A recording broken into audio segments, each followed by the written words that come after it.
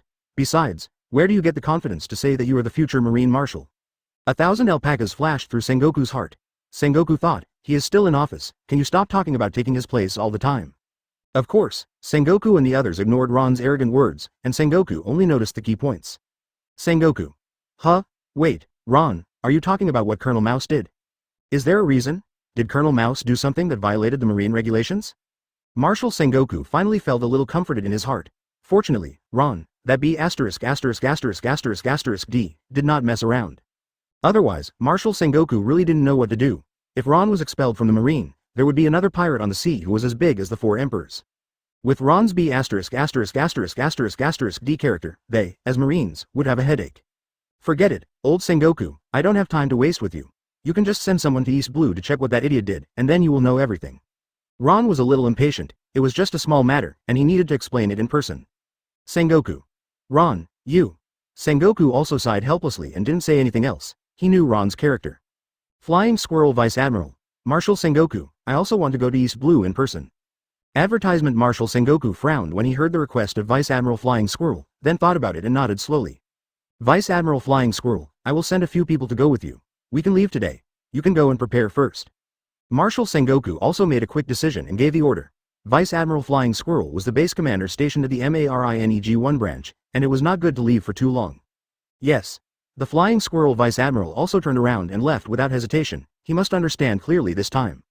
If it was Colonel Mouse who violated the Marine regulations, he would execute him personally and apologize to Ron in person. If not, even if he couldn't beat that monster Ron, he would go to his house. Well, things suddenly became interesting, which is really exciting. Kizaru sighed again at this time. If he had time, he would also like to go and see it. Sengoku. Kizaru, you should go to the Marine G1 branch for a while. Kizaru. Well, the hard-earned leisure time is gone again, then okay, Mr. Sengoku. Wait, old man Sengoku, I have something to talk to you about, don't hang up in a hurry. If Ron hadn't spoken first, Marshal Sengoku really wanted to hang up the Den Den Mushi. He really didn't want to hear the voice of this B asterisk asterisk asterisk asterisk asterisk D for a moment. Ron. What are you going to do again? You have left your base for a long time without permission. Don't do such things again. Marshal Sengoku was really scared. Ron was a guy who did things without scruples. Every time he went to a place, he would do something major. Old Sengoku, I have some private things to do. I will return to the base after I finish. I want the information of Sky Island. Sengoku frowned, thinking about what Ron wanted to do. Ron, are you going to Sky Island? Ron. Yes. Marshal Sengoku heard Ron's exact answer. He originally wanted to ask Ron what he wanted to do in Sky Island, but after thinking about it for a while, he gave up. It is estimated that even if he asked, Ron, the B asterisk asterisk asterisk asterisk asterisk D, would not tell him. It is better to let him finish his work and return to his base quickly. Don't let him stay outside for a long time to harm others. Otherwise, he, the Marine Marshal, will have to clean up his A asterisk all day long. Marshal Sengoku's head is about to explode. Chapter 25. Arrival at Guy Island. Guy Island. Guy Island was crowded with lawless pirates coming and going, and all kinds of strange pirate ships were parked at the coast. A dozen pirates closest to the sea were drunk and sitting on the ground with their companions, shouting loudly and drinking wine. Come on, cheers. At this time, there were bursts of rapid, sharp and piercing noises on the sea level in the distance. Huh? The huge movement attracted everyone's attention, and they all turned their heads in confusion to look in the direction of the sound. Hey, boss. I seem to be drunk, and I seem to see a figure flying on the sea level. A red-faced, drunk-looking pirate put down the bottle in his hand and said to his captain. Yes, you're right, I saw it too. Are we all drunk? Drunk, hee. Several pirates also followed suit, without any doubt, and believed that they were all drunk. The leader of a dozen pirates thought he was drunk at first. As time passed, the loud noise in the sky approached quickly. He felt something was wrong instantly, threw the bottle aside, picked up the pistol at his waist, and yelled at them frantically. You bastards, why are you drunk? There is someone flying on the sea, get up. The next second, a figure swept down from the sky and stopped steadily next to the pirates. Huh? The record pointer stopped? The person who came was Ron. After getting the information of Sky Island from Sengoku, he went to the nearby Marine branch to get the record pointer of Guy Island. Just as Ron was thinking about things, the pirates near him were sobered up by Ron's sudden fall from the sky. Ron had a tall and mighty body, wearing a very dazzling Marine uniform and a prominent Marine Justice cloak on his shoulders. Marine? All the pirates who saw Ron's costume instantly became honest, because they were all small pirates who could only be caught by Marine. Hey, kid, is there anyone who can answer a question for me? Is this Guy Island? Since the pointer recording Guy Island has stopped moving, it probably means they have reached their destination, but Ron has to ask first for safety reasons. After Ron asked, the atmosphere on the scene was extremely quiet. Every pirate picked up their weapons, looking at Ron with alert and dangerous eyes. Advertisement. After a period of silence, Ron's dissatisfaction was revealed. Huh? You garbage on the sea, can't you hear what I said clearly? Ron's voice, accompanied by the Conqueror's Haki on his body, instantly enveloped the whole scene. Under the influence of Ron's Conqueror's Haki, all the pirates trembled uncontrollably, and some of the weak ones rolled their eyes and fell to the ground. Marine-sama. This is Guy Island. A little pirate said to Ron tremblingly with great fear in his heart. They were frightened by Ron's Conqueror's Haki, and they no longer had any idea of daring to resist. Even if they were caught, it would be better than being killed on the spot by the terrifying marine in front of them.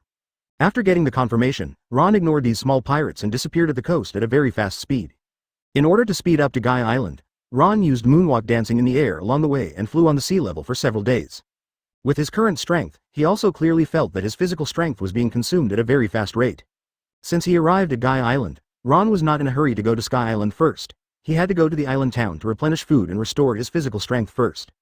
The bar in the town was full of pirates who were eating and drinking crazily. They were all pirates with bounties in East Blue.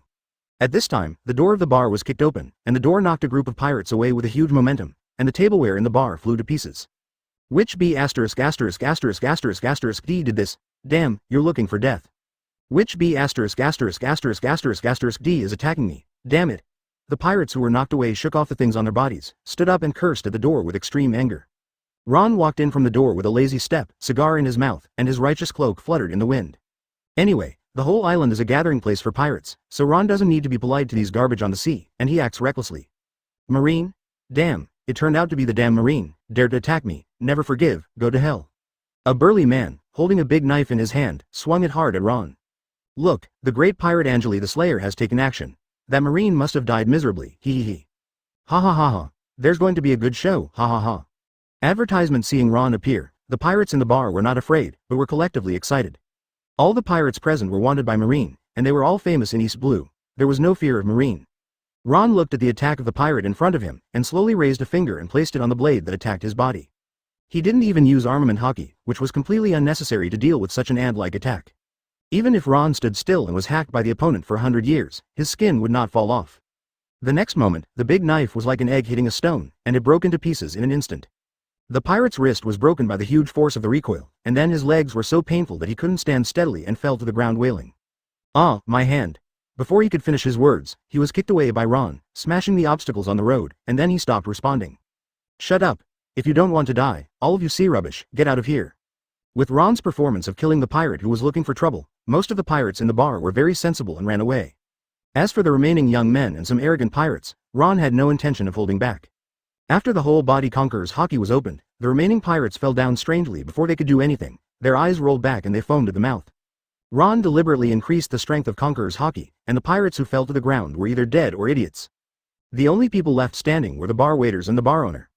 The bar owner was also more than 2 meters tall, with wild muscle lines exposed all over his body, and he looked very fierce and ruthless. At this moment, the bar owner was sweating all over his face, looking at Ron with fear, not daring to make any sound, like a weak little rabbit. I was careless. I should have run away earlier. What kind of person is this terrifying Marine? The bar owner shouted regretfully in his heart. You, immediately make all the food for me, do you understand? Ah, such a big battle just for a meal? The bar dad was puzzled for a moment, but immediately reacted. Okay, Mr. Marine, please wait, I will make everything for you right away. The bar owner, whose life was safe, immediately called several waiters to work in the back kitchen together. Forget about anything else and complete the request of Mr. Marine first. Chapter 26. The man from Qinghai has gone crazy, he wants to attack the Kingdom of Heaven. 2 hours later, Ron wolfed down the food piled in front of him, and his physical strength was recovering rapidly. Everyone in the bar sat down on the chairs exhausted, looking at Ron's horrible appetite with disbelief. Ron ate all the food in their bar. Then, Ron glanced at the pirates who were surrounded outside the bar without caring. The pirates outside learned that a lone arrogant Marine had come to the island, and they were furious and gathered together. A bunch of trash. Tempest kicked. Ron raised his leg, and a blue slash appeared in the void, flying towards the door of the bar at a very fast speed. Boom.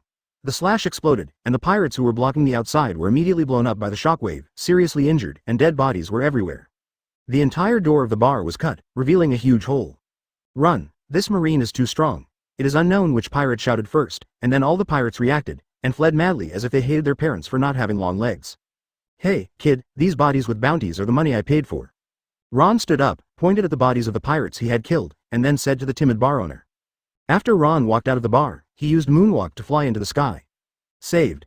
The bar owner looked at Ron's back flying into the sky, and he breathed a sigh of relief with lingering fear. He didn't care about the money, he just hoped that this terrifying Marine would leave immediately. The Marine in front of him was simply too powerful, even he had no intention of resisting. When did East Blue have such a terrible Marine, and such an arrogant and domineering style? He even suspected whether Ron was a pirate pretending to be a Marine, or a character who became a Marine halfway after being a pirate. Advertisement. Ron was unaware of the bar owner's malicious speculation. At this moment, Ron was constantly flying upwards. The information obtained from Sengoku showed that Sky Island was 10,000 meters above Guy Island. Generally speaking, Sky Island is waiting for the appearance of a sky current, and then it will go straight to Sky Island 10,000 meters above the sky with the sky current. Ron was not stupid enough to wait for the sky current, and he did not have so much time to wait for the sky current. With Ron's current Marine 6 styles, coupled with his monster-like body, it was simply a piece of cake. He could directly go straight to the heaven 10,000 meters above the sky with his physical body. As time passed, Ron did not know how long he had been flying. Until a magnificent building appeared in front of Ron. Ron accelerated his speed, causing a strong wind, and the sea of clouds also rolled violently. Are we finally here? The legendary heaven, Sky Island. It looks ordinary. Ron just landed and casually looked at the gate of the heaven. Hey, Shanghai man in front, are you here to travel or to start a war? Ron turned his head to look in the direction of the sound. An old woman with a short stature, wearing pink clothes, a pair of small wings on her back, and wrinkled face like sour plums was standing there looking at him. Oh, it's really interesting. Since you asked this question, old man, I will explain the reason. I am here to start a war, so please inform your so-called god. Ron did not beat around the bush to hide his thoughts, but said with interest. Just relying on the ants of Sky Island, all tied together are not enough for Ron to fight. Huh? It was the turn of the old woman dressed as an angel. She was stunned for a moment. She just asked the Qinghai people as usual. Unexpectedly, after so many years, it was the first time I heard Qinghai people choose the latter option. There are really young people who want to start a war against their kingdom of heaven. Old man, what are you still standing there for? Why don't you go and shake out your gods for me, or do you want to stop me alone? Ron's words were like a bucket of cold water poured on her. The old woman angel woke up immediately, and her hunched body ran faster than a rabbit. Advertisement damn, this Qinghai man is crazy. He said he wanted to attack the entire heaven alone. After hearing these words from Ron, her first thought was to immediately stay away from this madman and inform the priests immediately. She didn't want to stay for a second longer and then be killed by this madman from Qinghai. Not long after, dense cloud arrows flew from a distance, and a group of guards were approaching at a high speed with something like roller skates under their feet. Bold Qinghai people, dare to start a war with the heaven, accept the punishment of God. Finger gun modified machine gun shooting. Ron raised his hands calmly, pointing his 10 fingers at these so-called guards of God. The next moment, countless invisible attack tracks appeared in the void, poking small holes in the clouds with swift power.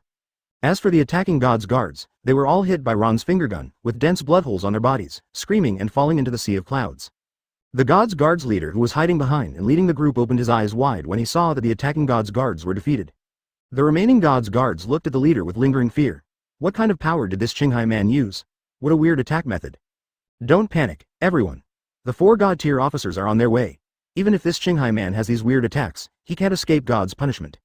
The captain looked at the God's guards whose morale was broken, and he didn't care about being afraid and hurried to stabilize the morale of the army first. The next second after he finished speaking, several strange people appeared. Damn Qinghai people, dare to challenge the majesty of God, prepared to die. It's the priests, all the adults of Sky Island are here. This Qinghai man will definitely not escape God's punishment. All the people in the God's guard looked at them in disbelief, and their voices trembled. As soon as Ron launched a war against the kingdom of heaven, the news was reported to Enel, the god of Sky Island. For the first time, there was a Qinghai man who was not afraid of death and dared to go to the kingdom of heaven alone to start a war. In order to maintain the majesty of the kingdom of heaven, Enel sent out all the priests below to kill this Qinghai man. Chapter 27. Come be my son, Enel. A bunch of ugly bastards, it's really a waste of my time. Forget it, it seems that I should go find that kid Enel myself. Just need someone to lead the way.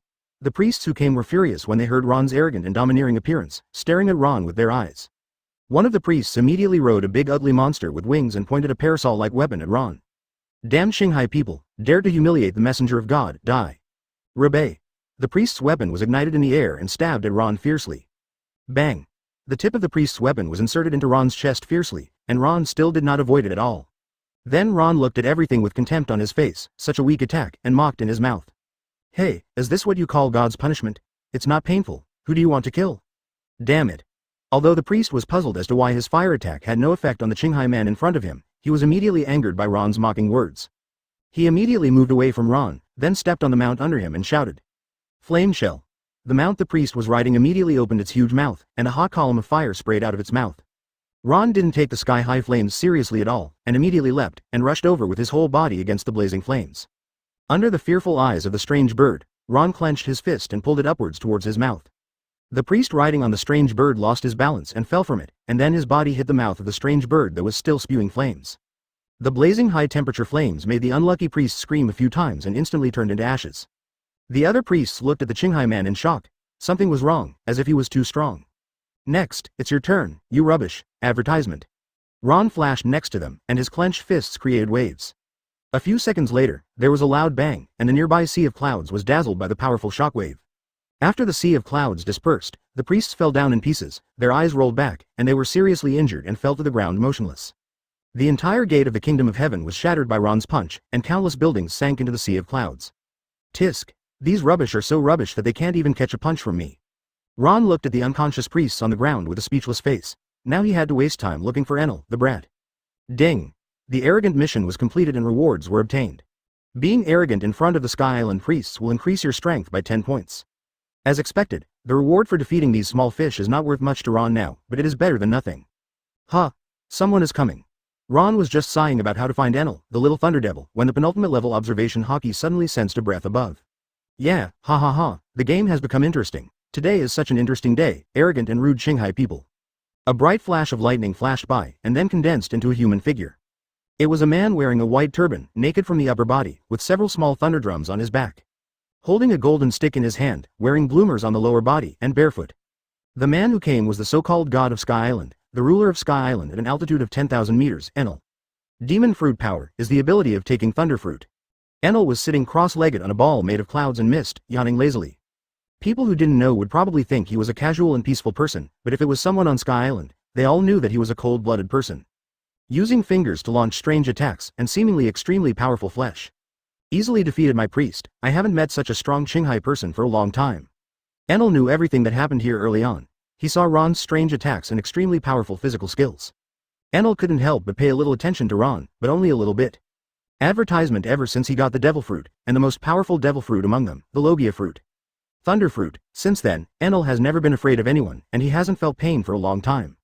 Tell me, Qinghai people, what are you doing here? Although you are already guilty of death, I want to know what makes you have the courage to offend my Kamui. As Enel spoke, his body was surrounded by dazzling lightning, looking like a god in the world. Ron had already lit a cigar at this time, and after blowing a smoke ring, he laughed wantonly. Little b asterisk asterisk asterisk asterisk asterisk d, the purpose of my coming here is. Enel, come and be my son, ha ha ha ha ha. Ron was a little interested in borrowing the famous words of Whitebeard in One Piece. Nothing is more Haki than this sentence. After hearing this, Enel's face turned pale and veins on his forehead bulged. Looking at Ron who was despising him, Enel slowly stood up. Qinghai people, very good, you have succeeded in angering me, and now you will face the wrath of God. Enel slowly raised the golden stick in his hand, and his body was surrounded by dense lightning. The golden stick filled with lightning gently tapped the small thunder drum behind him. 3,000 volts, Thunderbird. In an instant, the golden stick in Enel's hand condensed, and the extremely strong electric light.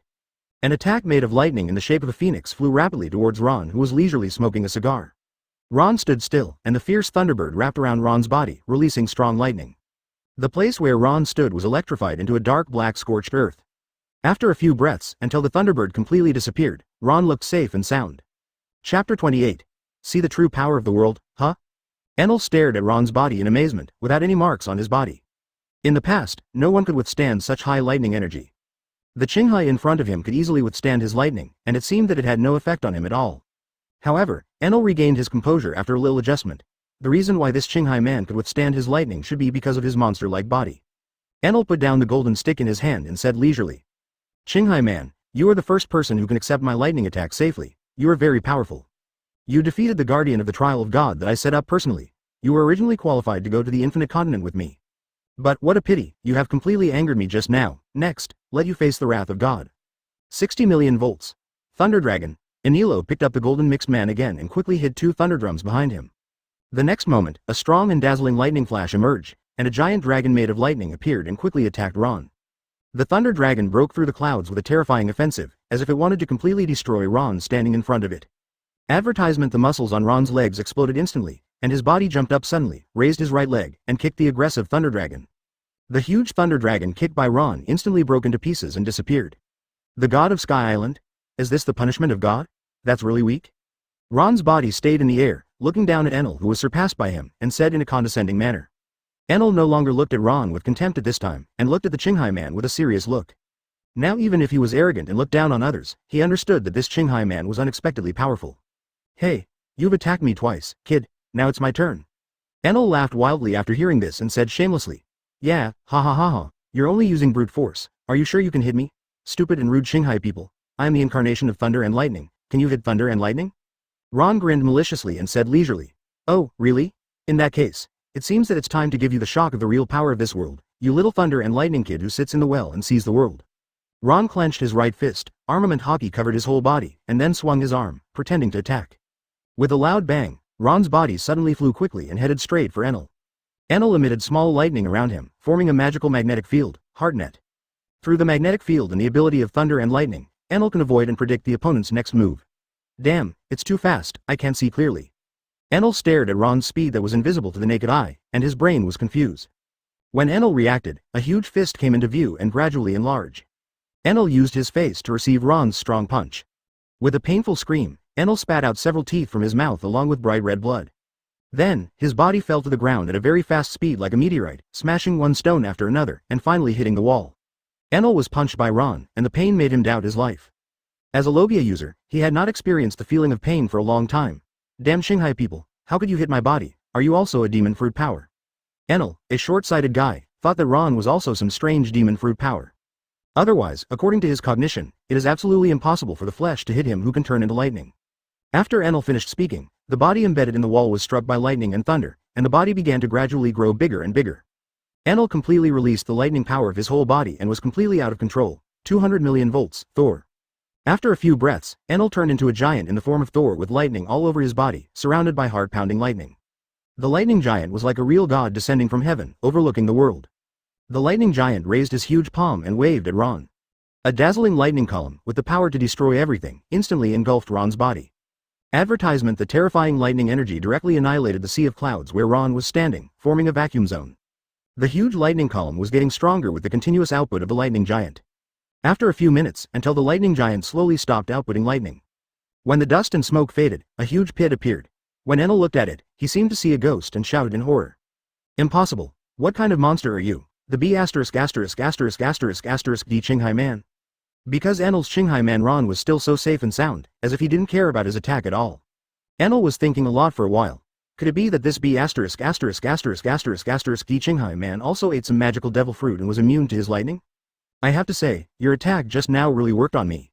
I felt a little numb, like a massage, Ron said, then raised his hand and gestured, mercilessly mocking Enel. Enel had already understood that this Qinghai man was just teasing him, and he couldn't help but feel deeply ashamed and scared. Run away now. Although Enel felt humiliated, his reason still won over him, and he still wanted to live. Huh? Want to escape from my hands, Thunderkid? Don't be delusional, just be my son. Enel didn't wait for Ron to finish his words, and his body turned into a flash of lightning and flew away at a high speed. Ron's body flew away at a high speed like a rocket, and observation Haki locked Enel tightly. No matter how Enel flew, he would never escape Ron's perception. Damn, I was careless. Ron was speechless. He didn't expect Enel, this kid, to want to run away so quickly and even want to tease him. But Ron still had a way. He watched the lightning in front of him fly faster and faster. Ron's eyes condensed, and all the penultimate level Conqueror's Haki were released. The sky instantly began to distort and deform, and the wind and clouds change. No matter how fast the lightning is, how can it compare to the speed of will? Chapter 29. Conquer the Thunderfruit user, Enel. Enel, whose body turned into a flash of lightning, felt Ron behind him flying in the sky in his physical body. And he followed him closely at an incredible speed, almost scaring Enel to death. He hurriedly used all his strength. Suddenly, an inexplicable sense of fear surged into Enel's heart, and the next second, Enel felt a force hitting his head hard. His body trembled unconsciously, and his speed immediately slowed down and stopped in place. Ron also took advantage of this gap and teleported behind Enel. Ron clenched his fist, and his fist emitted dark lightning like brushed wire. Conqueror's entanglement. Enel, this little devil, is too fast, and the ability of Thunderfruit is really good. In order to let him calm down for a while, Ron decided to let him sleep for a while. After Enel woke up, he felt the terrifying breath behind him and turned around to surrender. I saw that Ron had punched him in the stomach, and Enel didn't feel any pain from this punch. Because at the moment of the punch, Enel was unconscious, his eyes turned white, his body lost control, and he fell from a height of 10,000 meters. Well, I finally got this little brother, I can't let him fall to death. Ron rushed forward, rushed to Enel, raised his right hand, grabbed Enel's neck, and fell down with him. In the sea, above an unknown island, there was a huge momentum, as if a meteorite fell, and it was falling at a very fast speed. Boom! With a loud noise, the huge impact force made the whole island shake slightly a few times, waking up the attention of everyone on the island. A figure walked out of the thick smoke, holding a person in his hand. It was Ron who came down from a height of 10,000 meters and the unconscious Enel. Ding! The arrogant mission was completed and the reward was obtained. He was arrogant in front of Enel, the god of Sky Island, and defeated him successfully, and obtained the soul contract and observation Haki. The observation Haki comprehension directly entered Ron's mind, and Ron's penultimate level observation Haki became more and more proficient, and moved towards a higher level. Soul contract, enslaving other people's souls, and being able to control their bodies at will. Advertisement. A dark brown parchment appeared in Ron's hand, with indescribable symbols engraved on it, which made people feel uncomfortable all over. The system also gave Ron the method of using the soul contract. I'm really lucky, I didn't expect to get such a reward. This time the system reward saved Ron a lot of effort. Originally, he was thinking about beating this Thunder and Lightning Kid a few more times before he would completely get rid of him. Ron picked up the soul contract with his left hand and covered Enel's head directly. The dark brown parchment instantly turned into a ray of light and entered Enel's mind. But the system panel in Ron's mind had an additional function. Conquer the character. Enel. Ron clicked Enel's name, and then he could feel that he could control Enel's body and his life and death at will. Not long after, Enel, who was thrown aside by Ron, gradually woke up. This was Enel's unique electrotherapy, which would automatically shock the heart. Of course, Ron also controlled the strength of his last punch.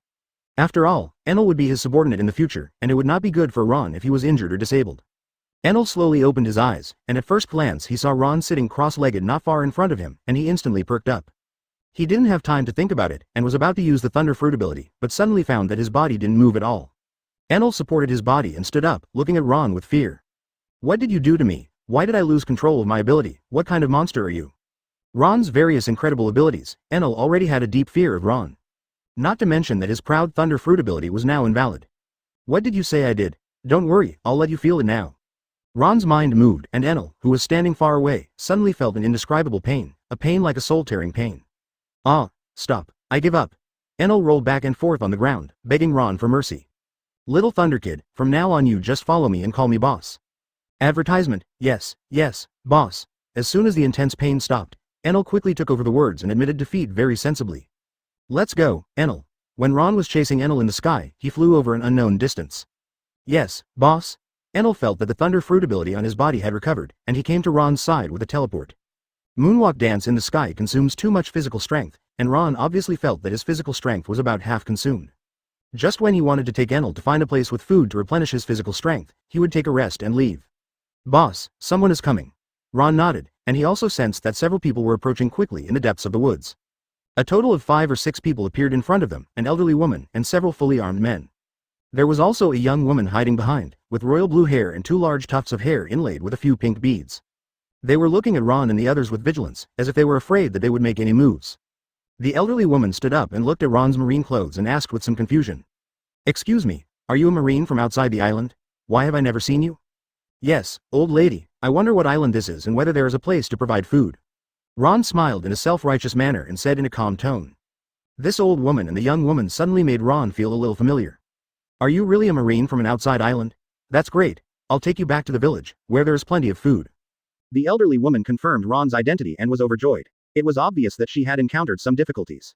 Then, the 2 marines, follow me. Others did not object. It can be seen that the identity of marine still represents the embodiment of justice from the perspective of ordinary people. Chapter 30. The Cursed Holy Sword, the 7-star sword. After following them back to the village, Ron was not polite to them at all and ate for several hours. Ron's amazing appetite not only shocked everyone in the village, but even Enel was scared. Grandma, all the food in the village has been eaten by this Sir Marine. Several big men looked surprised and helpless, and hurriedly said to the exaggerated hunched old woman. It doesn't matter. After Ron finished eating, the old lady who led the team said to Ron carefully. Sir Marine, have you finished eating? Ron said with satisfaction. Okay, this lady, just tell me if you need me for anything. Ron had a hunch that this island looked very mysterious, and there should be unexpected surprises. With Ron's consent, the old woman immediately told what happened on the island. After a long time, Ron knew everything about the island. The island is called Aska Island. On the beautiful Aska Island, there is such a legend. Thousands of years ago, the islanders were extremely afraid of the appearance of the red full moon. In order to eliminate panic, God gave the king of the island a shield and his 7-star sword. However, when the 7-star sword and the red full moon appear at the same time, darkness will dominate the entire earth. But now, a man named Sokka has obtained the legendary 7-star sword and controlled all the marines on the island. They have no ability to contact the marines outside the island, let alone go out to sea. The dangers on the sea are not something that ordinary people can face.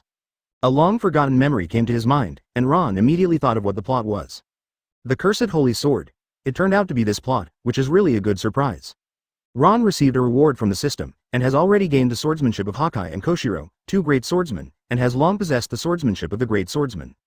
Advertisement. It just so happens that he is really interested in the power of the 7-star sword, which can control some people with weak strength and will. Then I guess this beautiful lady is the so-called witch who sealed the 7-star sword. That's right, Mr. Marine. Then please contact the Marines outside the island immediately. Sokka has controlled all the Marines on the island. We no longer have any ability to restrict Sokka's actions, in order to prevent the 7-star sword from being unsealed again and endangering the world. I'm counting on you, Mr. Marine. Before Ron could speak and agree, the young woman with royal blue hair behind the old lady also plucked up the courage and walked out. Mr. Marine, I'm counting on you this time. You must stop Sokka. It's all my fault. Sokka picked up the cursed holy sword to save me. As the young woman with royal blue hair spoke, she felt very guilty, and a trace of tears flowed from her clear eyes. Oh, who are you? Ron had already recognized that this beautiful woman was the witch of this island, but he still asked knowingly. Mr. Marine, my name is Maya, and I am responsible for preventing the resurrection of the evil 7-star sword. Oh, Miss Maya, since I have come across this matter, as a Marine, I will definitely not ignore it. Then please take us to find the so-called Sokka controlled by the 7-star sword. After Ron finished speaking, he stood up, and the cloak of justice behind him fluttered in the wind. Just the two of you going? Didn't you notify the Marine outside the island to stop Sokka?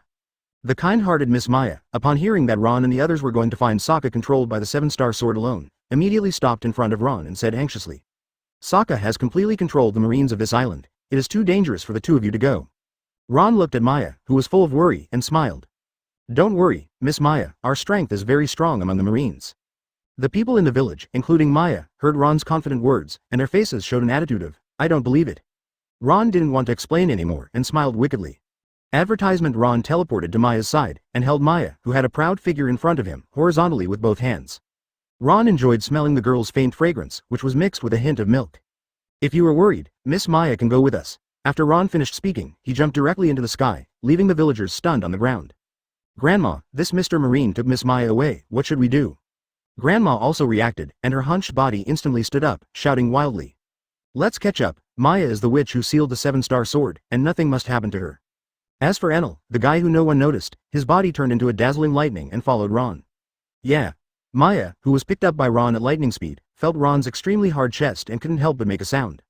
Ron felt the soft body in front of his chest, and his arms shrank maliciously. Soon after, Ron saw a place with many buildings in the sky, and then said to Maya, whose face turned pink in his arms. Ms. Maya, is this the place? Hearing Ron's question, Maya turned her head and saw the familiar place. She didn't think about anything else, and a sad mood filled her heart. Yes, Mr. Marine. Ron flew down quickly and landed on a wide marine dojo, and Enel also rushed here quickly. In the marine dojo, a group of soldiers dressed as Marines were neatly arranged. It just looked very strange, as if they had no human emotions, and were practicing swordsmanship in synchronized postures.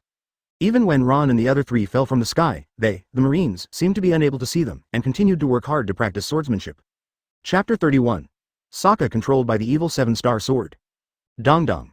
There were light footsteps in the marine dojo, and the marine soldiers who were practicing swordsmanship with scary red eyes stopped one after another.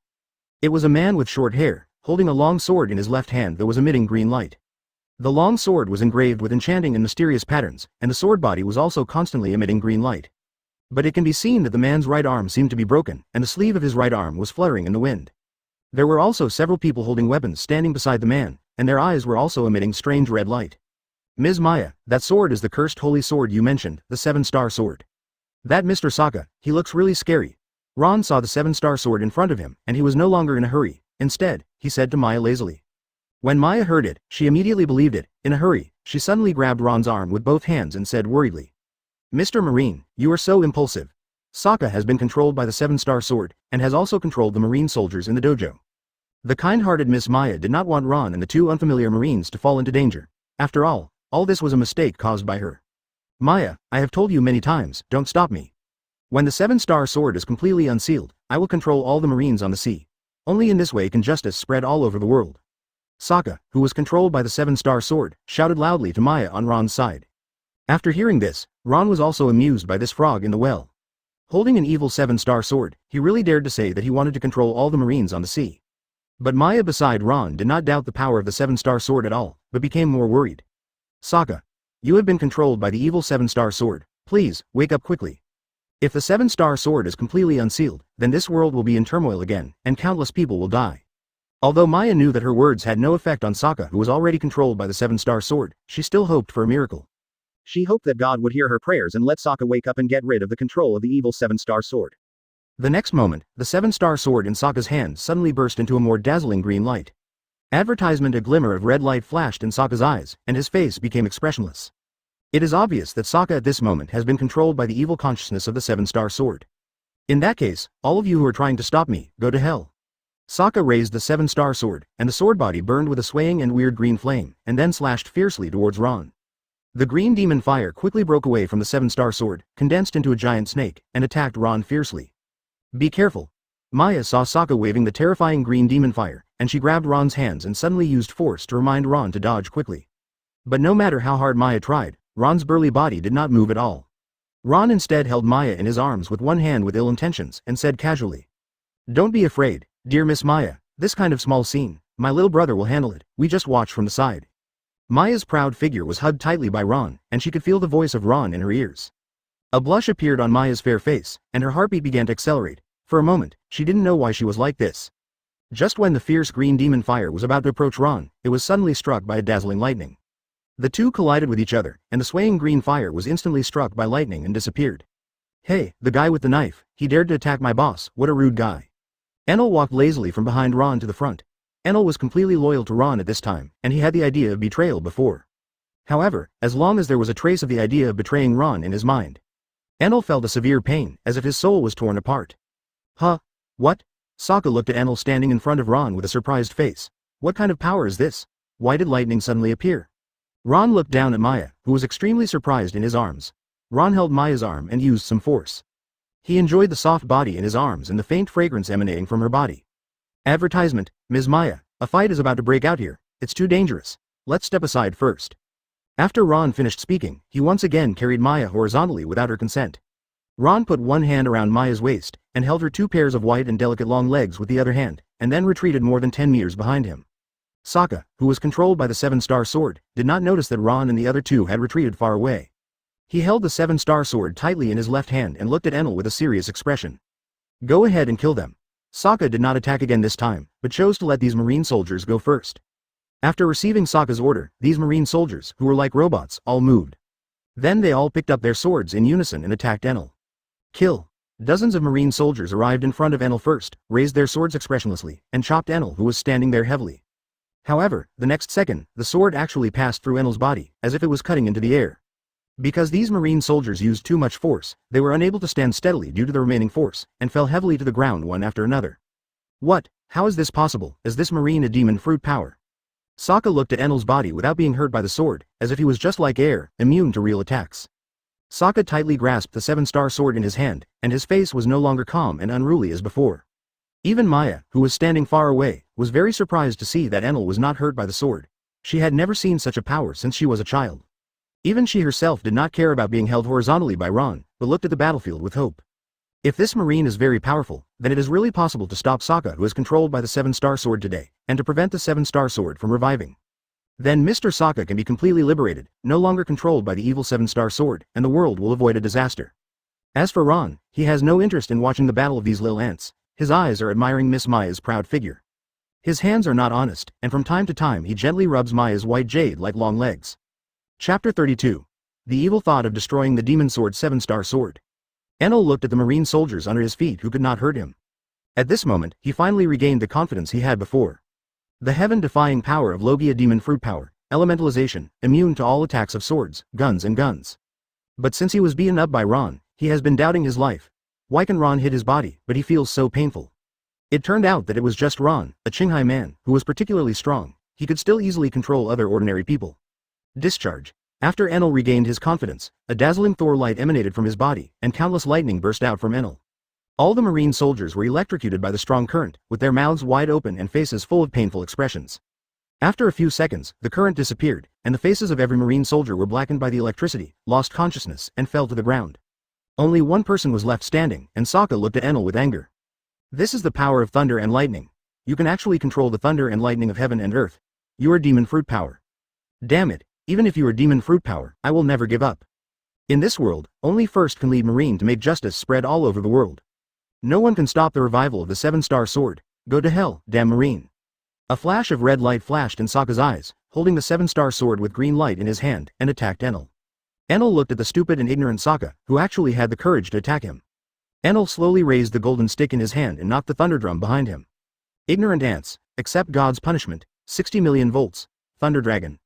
The body exuded strong thunder and lightning, and then gradually condensed, and a majestic thunder dragon was entrenched in the air. The thunder dragon locked onto Sokka, who was running over, and then the thunder dragon rushed towards Sokka fiercely. Boom! A huge semicircular explosion of lightning enveloped Sokka, emitting a dazzling light. Advertisement. After the blinding light faded, a large pit appeared at the center of the explosion. The ground in the pit became charred, and on the charred ground lay a person, with wisps of smoke coming out of his body. Oh, it's so boring, too weak. After Enel solved Sokka with one move, he held the back of his head with both hands and yawned a few times. Sokka. At this time, Miss Maya in Ron's arms reacted and shouted. Ron jumped and carried Miss Maya to the center of the explosion. The 7-star sword was intact and inserted into the ground on the side, and the strange patterns carved on it were blooming with green light. Ron put Maya down and let Maya run to see Sokka, who was already dead in the deep pit. Ron slowly walked to the front of the 7-star sword, lowered his head and looked carefully at the evil 7-star sword inserted into the ground. Maya, on the other side, looked at the lifeless Sokka, her heart filled with deep remorse, tears streaming down her eyes. It was all her fault. If Mr. Sokka hadn't saved him, he wouldn't have touched the sealed 7-star sword. Rustling. The sound of slight friction on the ground reached Miss Maya's ears. Maya turned her head and found that Ron was not far away, holding the hilt of the 7-star sword with one hand. Miss Maya felt a sense of emptiness in her head and her pupils dilated. Until Ron raised the 7-star sword with one hand, crossed it in front of his chest, and looked at it carefully, the mysterious pattern of the 7-star sword bloomed with green brilliance. Miss Maya reacted at this time, and did not care about the great sadness of Sokka's death, and hurriedly shouted to Ron anxiously. Mr. Marine, danger! Don't touch the evil 7-star sword, it will control the body and mind of the swordholder. Ron had just received the 7-star sword, and the pattern of the 7-star sword suddenly surged with a trace of green demonic energy, entwining Ron's arm. Ron's mind immediately appeared a scene of bloody storms and corpses everywhere, and a weak consciousness was attacking Ron's brain. Humph! The consciousness of a mere demon sword dares to come out and tease the world. Ron's penultimate level Conqueror's Haki was immediately released, and the dark and deep black Haki aura quickly spread across the entire island. Even the sky was affected, the wind and clouds changed, and a large crack appeared in the middle of the clouds, as if someone had cut it open with a knife. Advertisement at the wrist of Ron holding the demon sword 7-star sword, strands of black lightning appeared, and then quickly wrapped around the blade. When the demon sword 7-star sword encountered Ron's powerful Conqueror's Haki, the consciousness that affected people was instantly annihilated. Ron's powerful Conqueror's Haki affected reality, and even the blade of the demon sword 7-star sword had several small cracks under such pressure.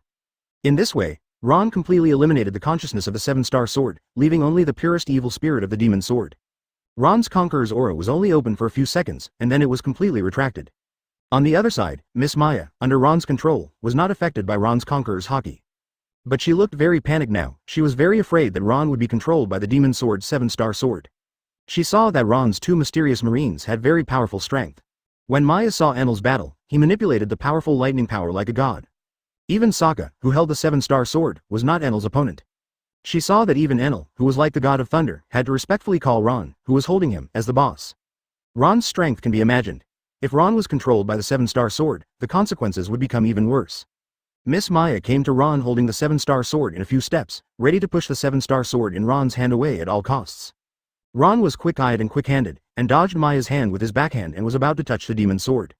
Ms. Maya, please stay away from me. This demon sword 7-star sword really has the ability to control others. I feel a very strong evil thought now. Ron started his performance at this time, his face full of painful struggle.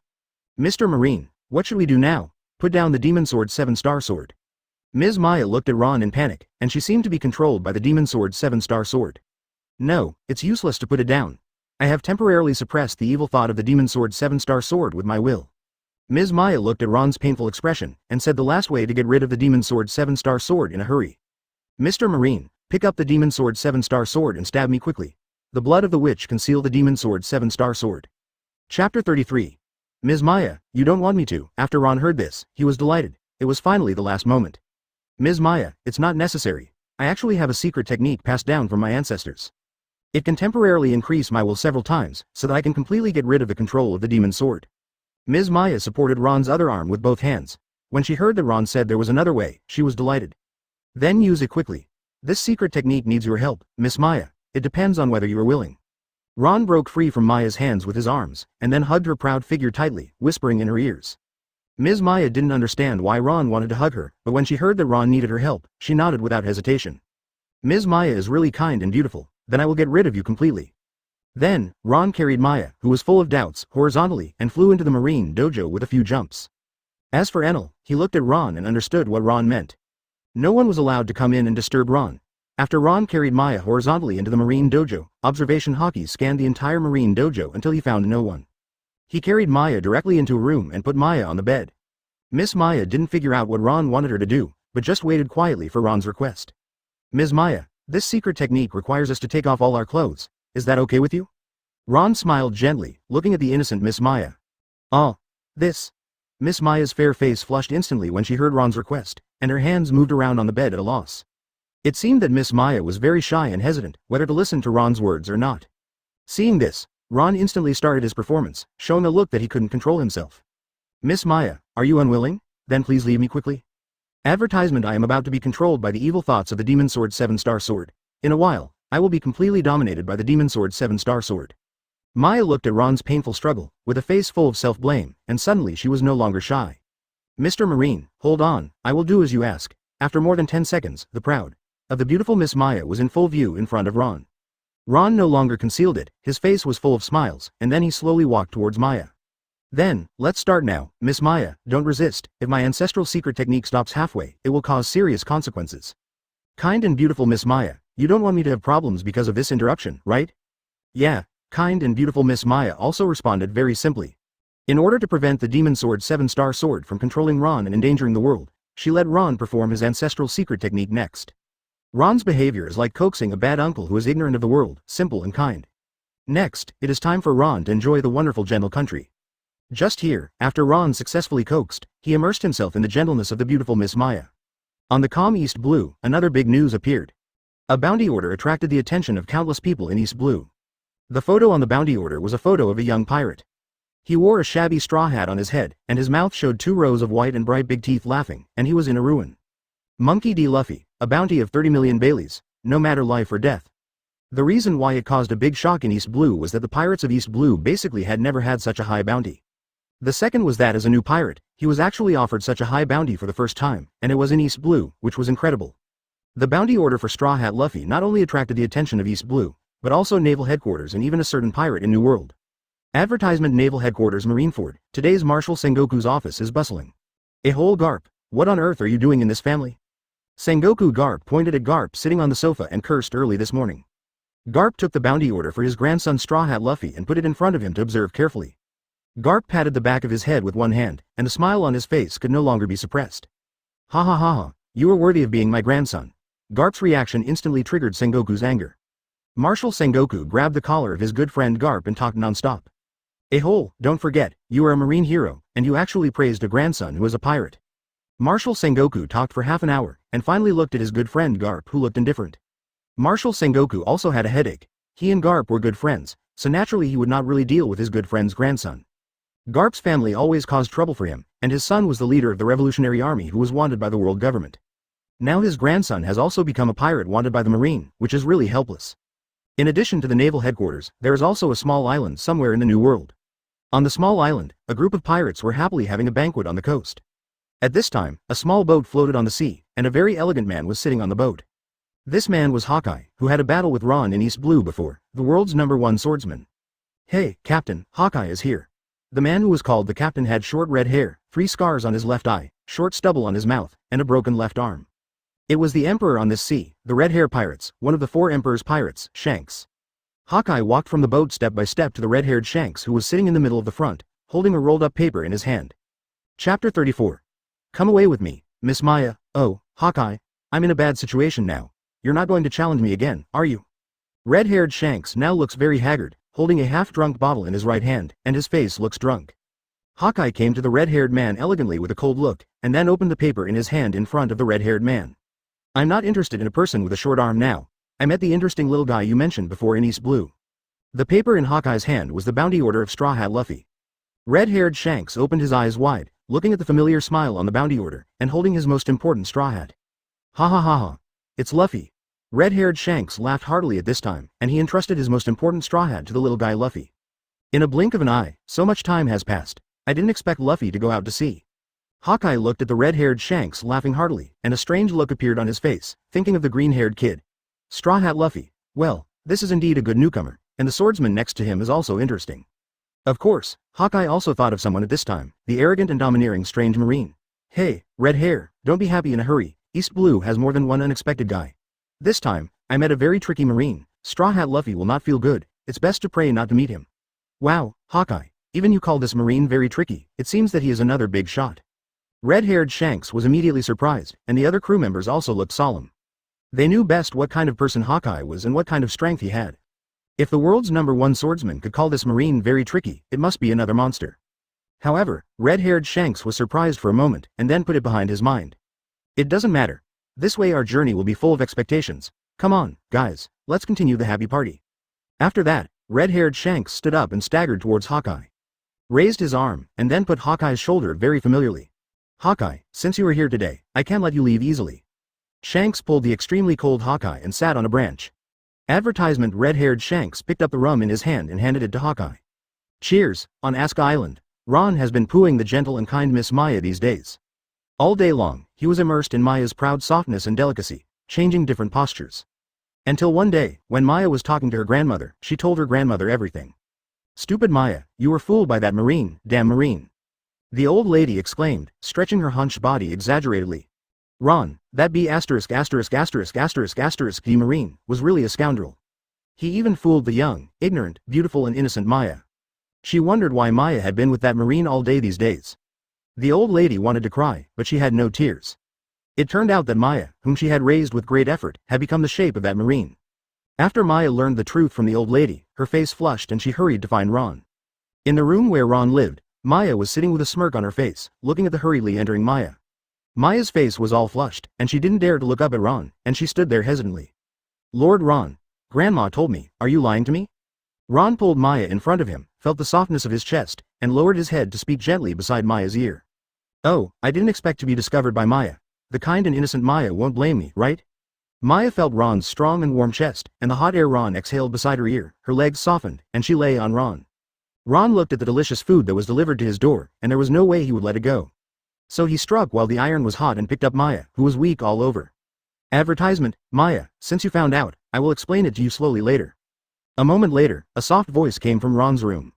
Lord Ron, you still want this? After being conquered by Ron for the past few days, Maya completely fell in love with this strong and gentle man. After a long time, Ron looked at Maya who had been cleaned up, and gently put his arm around Maya's slender waist, and said gently.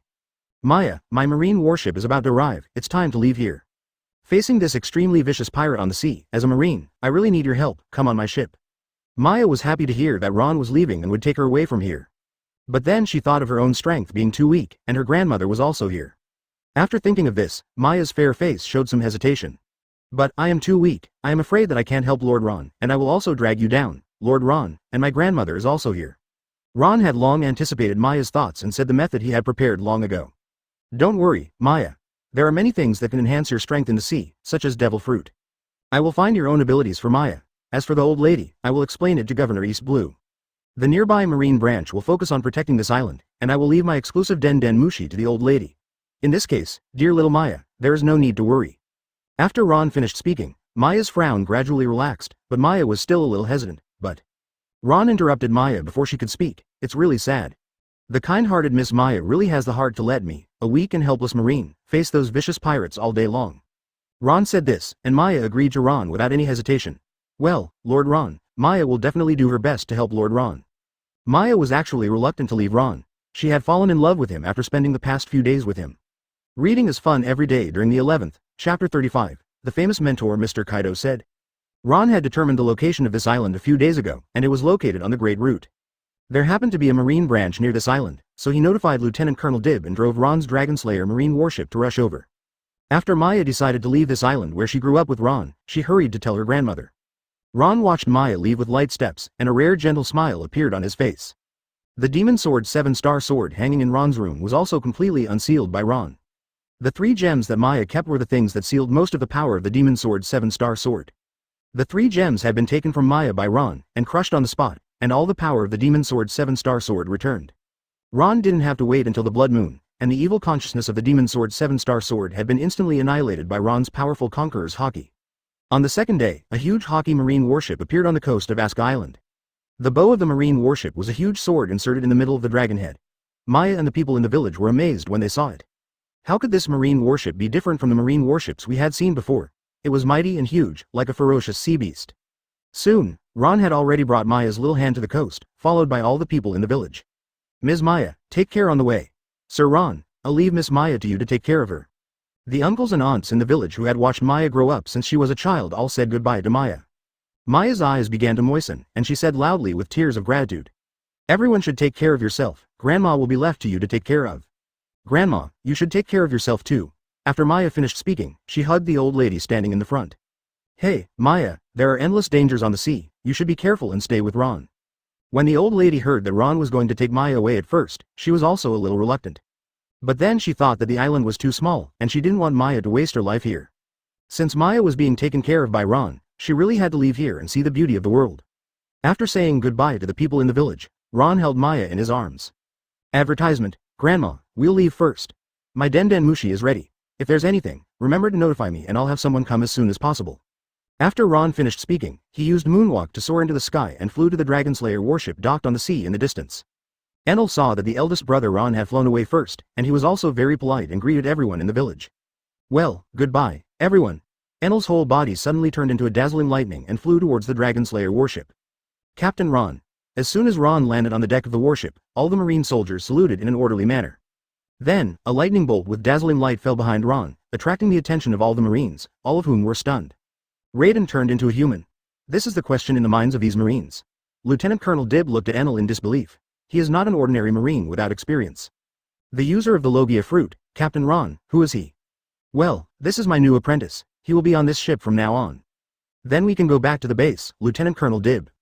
After Ron finished talking to Lieutenant Colonel Dib, he ignored their shocking looks and carried the shy Maya back to his room. Yes, Commander Ron. In the past few days, all the Sea Kings that attacked the warships on the Grand Line were solved by Enel's thunder and lightning power. Enel's great Kamui, like the god of thunder, conquered all the people on the warships, and they all looked at Enel with admiration. Ron and Maya were on the top floor of the warship, where Ron used leisure and entertainment. Ron lay comfortably on a special fur reclining chair beside him, wearing an expensive fur coat and exposing his bare chest. Holding the gentle Maya in his arms, he was enjoying the delicacies and wine on the big table next to him. Being a Marine did not affect Ron's enjoyment of life, as for whether the military expenditure used was much. This was not a problem for Ron to consider, and he would definitely reimburse it all. It's so hard to catch pirates. What's wrong with Ron enjoying his life for a while? If anyone dares to object, Ron will never mind sending him to death. Advertisement. Ron was looking down at the arrogant Enel under the deck of the warship, with a slight smile on his face. It seems that the Logia Devil Fruit ability is indeed very powerful. However, on this sea, the Logia Devil Fruit ability alone is far from enough. Ron remembered the famous saying of Mr. Kaido, a famous mentor, very deeply. Haki is the power that transcends everything. Then, next, it's time to teach Enel Taijutsu and Haki. Enel is now the strongest combat force under his command. The power of Logia Thunderfruit, among all the devil fruits in the sea, can be ranked in the top 10. If Enel has mastered a certain amount of Taijutsu and Haki, his strength is definitely not much worse than the current 3 Marine Admirals. It can even be said that the Thunder Fruit ability holder is likely to be the winner. Lightning has the speed of light, the lethality of lava, and the extremely high temperature. In this way, Thunder Fruit is a completely all-round Logia Devil Fruit. Thinking of this, Ron let go of Maya's hand and stood up. Shave. Ron's body flashed behind Enel in an instant. Enel was enjoying the admiration and awe of the Marine soldiers. This feeling reminded him of the feeling when he was on Sky Island. Standing high above, overlooking all living beings, enjoying the feeling of being awe-inspired by others. Suddenly, Enel felt an extremely dangerous breath behind him. Enel immediately turned around and saw that it was Ron, so he breathed a sigh of relief and looked at Ron with confusion. Boss, what's wrong? Enel, you are far from enough with the ability of Thunder Fruit alone. Now let me teach you the strongest power in this world. After hearing this, Enel's eyes lit up and looked full of expectation. Oh, is it the boss's magical power, the strange power that can touch the body of Logia Demon Fruit power? Enel has learned a lot of common sense about this world with Lieutenant Colonel Dib during these days on the Marine warship. Demon Fruit power will lose its power when it touches the sea or sea stone, and the whole body will become weak. Chapter 36. Recall of Naval Headquarters. Lieutenant Colonel Dib knew very little about Haki, so Enel didn't know the details of Conqueror's Haki.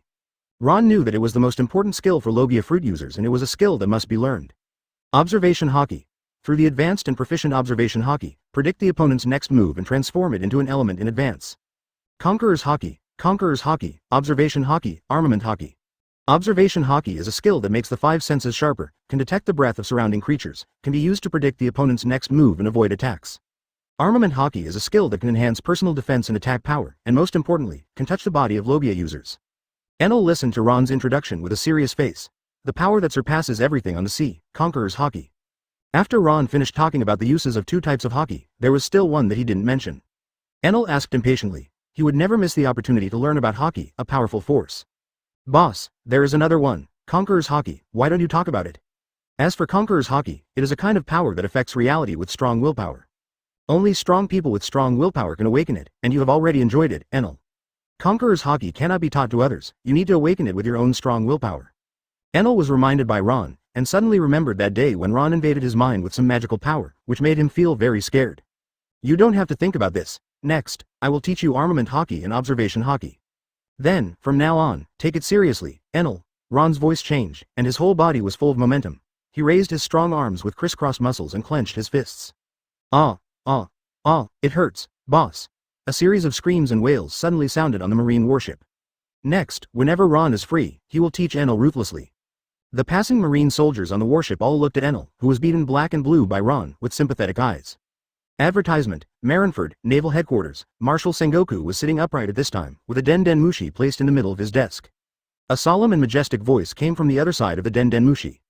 Sengoku, last time you proposed to transfer the marine Ron who was disrespectful to the world nobles celestial dragons and spoke wildly back to the Naval Headquarters. We agree to this. Immediately let that marine Ron evacuate East Blue and return to the Naval Headquarters as soon as possible, and he is not allowed to stay. The only person who can make Marine Marshal Sengoku so serious, only the highest power of the world government. 5 elders. The world's most visible ruler, and the highest authority in the world government. Yes. Marshal Sengoku heard the 5 elders and finally agreed to Ron's return to the Naval Headquarters. He was relieved immediately, because he could hear the anger in the words of the 5 elders. After the Den Den Mushi hung up, Marshal Sengoku immediately prepared to contact Ron. And in the world government Holy Land Mariajoy, in a room with a noble interior. 5 elderly people who looked very noble and majestic were the highest authority of the world government, the 5 elders, who had just talked to Marshal Sengoku on the phone. At this time, they were discussing with each other. This marine Ron, he had no respect for the world noble celestial dragons before, spoke wildly, and repeatedly violated the marine regulations. If it weren't for Sengoku's guarantee, he should have been expelled from the marine and arrested and publicly executed. This shows that the world noble celestial dragons are sacred and inviolable. Sengoku said that this Ron has the strength comparable to the Marine Admiral. Now on the sea, powerful pirates are emerging in an endless stream, and he is still worth using. At this time, one of the 5 elders took out a thick stack of documents, all of which were marked as from East Blue, and were all complaint letters from the kings of the kingdoms that joined the world government. Then the 5 elders said with some anger, this Ron Marine really can't stay in East Blue. Otherwise, he would want to kill this Marine Ron himself. Advertisement Ron, who was far away in East Blue, was training Enel ruthlessly, as if he was treating Enel as a human sandbag, punching him one after another. At this time, Lieutenant Colonel Dib ran over quickly with a Den Den Mushi and handed it to Ron. Ron looked at this special Den Den Mushi and immediately stopped training Enel. Huh? It was the Den Den Mushi of old man Sengoku calling? Ron took the Den Den Mushi from Lieutenant Colonel Dib and answered the call directly. Ron, where are you now? The world government has agreed to your transfer back to Naval Headquarters. You can prepare to return to Naval Headquarters immediately. I have notified the governor of East Blue to send people to garrison your original base. After the call was connected, Marshal Sengoku couldn't wait and talked non-stop. In this case, the 5 old guys in the world government are not too confused. How can an outstanding marine talent like me, the future Marine Marshal, waste time in East Blue, a place like this? When Ron heard that he could return to the Naval Headquarters, he immediately said some shocking words in a domineering manner. Marshal Sengoku immediately caused a commotion. There were 2 of his good friends in Sengoku's office, Garp and Chief of Staff Crane. Garp was eating senbei, and he almost choked to death after hearing Ron's words, and he laughed heartlessly in an instant. Ha ha ha ha ha, this kid Ron still speaks so shockingly. Staff Officer Crane also said helplessly like Garp, what a naughty child. As for Marshal Sengoku, he was so angry that veins appeared on his forehead. Ron, what are you talking about? Anyway, that's it. You return to Naval Headquarters immediately. After saying that, Marshal Sengoku immediately hung up the Den Den Mushi, afraid to hear those shocking words from Ron again. Is it finally time to return to Naval Headquarters? Ron is going to build his own power. Ron doesn't want to be a commander without troops when he becomes the Marine Marshal.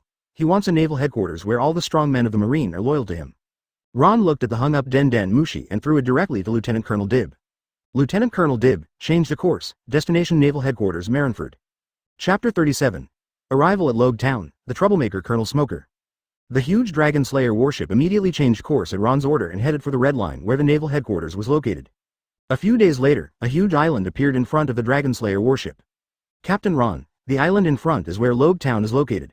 The warship needs to go up to replenish supplies. Oh, Loguetown? Then stop at the Loguetown port to replenish supplies first? Ron immediately reacted when he heard the familiar name Loguetown.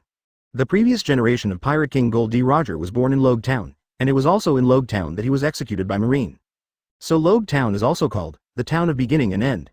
Ron thought of the Pirate King, Gold D. Roger, who teased the entire world government and Marine by himself, and opened the Age of Discovery. Loguetown also became famous because of the execution of Pirate King Roger, and the town became more and more prosperous. Countless people came here because of its reputation, and merchant ships were also in an endless stream. Most people came to see the execution platform where Pirate King Roger was executed. The Dragon Slayer warship slowly sailed into the port of Loguetown and finally stopped. The appearance of the Dragon Slayer warship Haki, and the Marine logo flag fluttering in the wind above, attracted the attention of the people passing by on the shore. Lieutenant Colonel Dib, you are responsible for collecting supplies, so stay in Loguetown for a few days. Ron picked up the curious Maya, and a few moonwalks rushed to the port of Loguetown. When the Marines stationed here saw Ron's arrival, they immediately ran to report to the Marine garrison commander. Maya leaned on Ron and looked at the prosperous town here with curiosity. She has lived on a small island since she was a child, and she has never seen the outside world. So Ron chose to stay for a few days and take Maya to see Loguetown first. Ron took Maya to the center of Loguetown, and Enel followed behind like a follower. Just when Ron and Maya were strolling in Loguetown, a group of people wearing Marine uniforms suddenly appeared in front of Ron. The leader was a man with short silver hair, and he exaggeratedly wore many cigars on his clothes. It was Colonel Smoker, the Marine colonel stationed in Loguetown. It was the owner of Logia Devil Fruit. Smoke fruit ability users can turn into smoke to attack enemies. Then he stared at Ron closely, looking very unhappy. Advertisement, it's you, Ron, I knew it was you. You be ************** D. Smoker listened to the report of the Marine in the port and described the appearance of the Marine warship. Smoker's heart skipped a beat, and he remembered the man who made a mess in the Naval Headquarters a few years ago. Ron. Hey, Smoker kid, how can you say such disrespectful words to your senior? Didn't Teacher Zephyr teach you to be polite and respectful to seniors?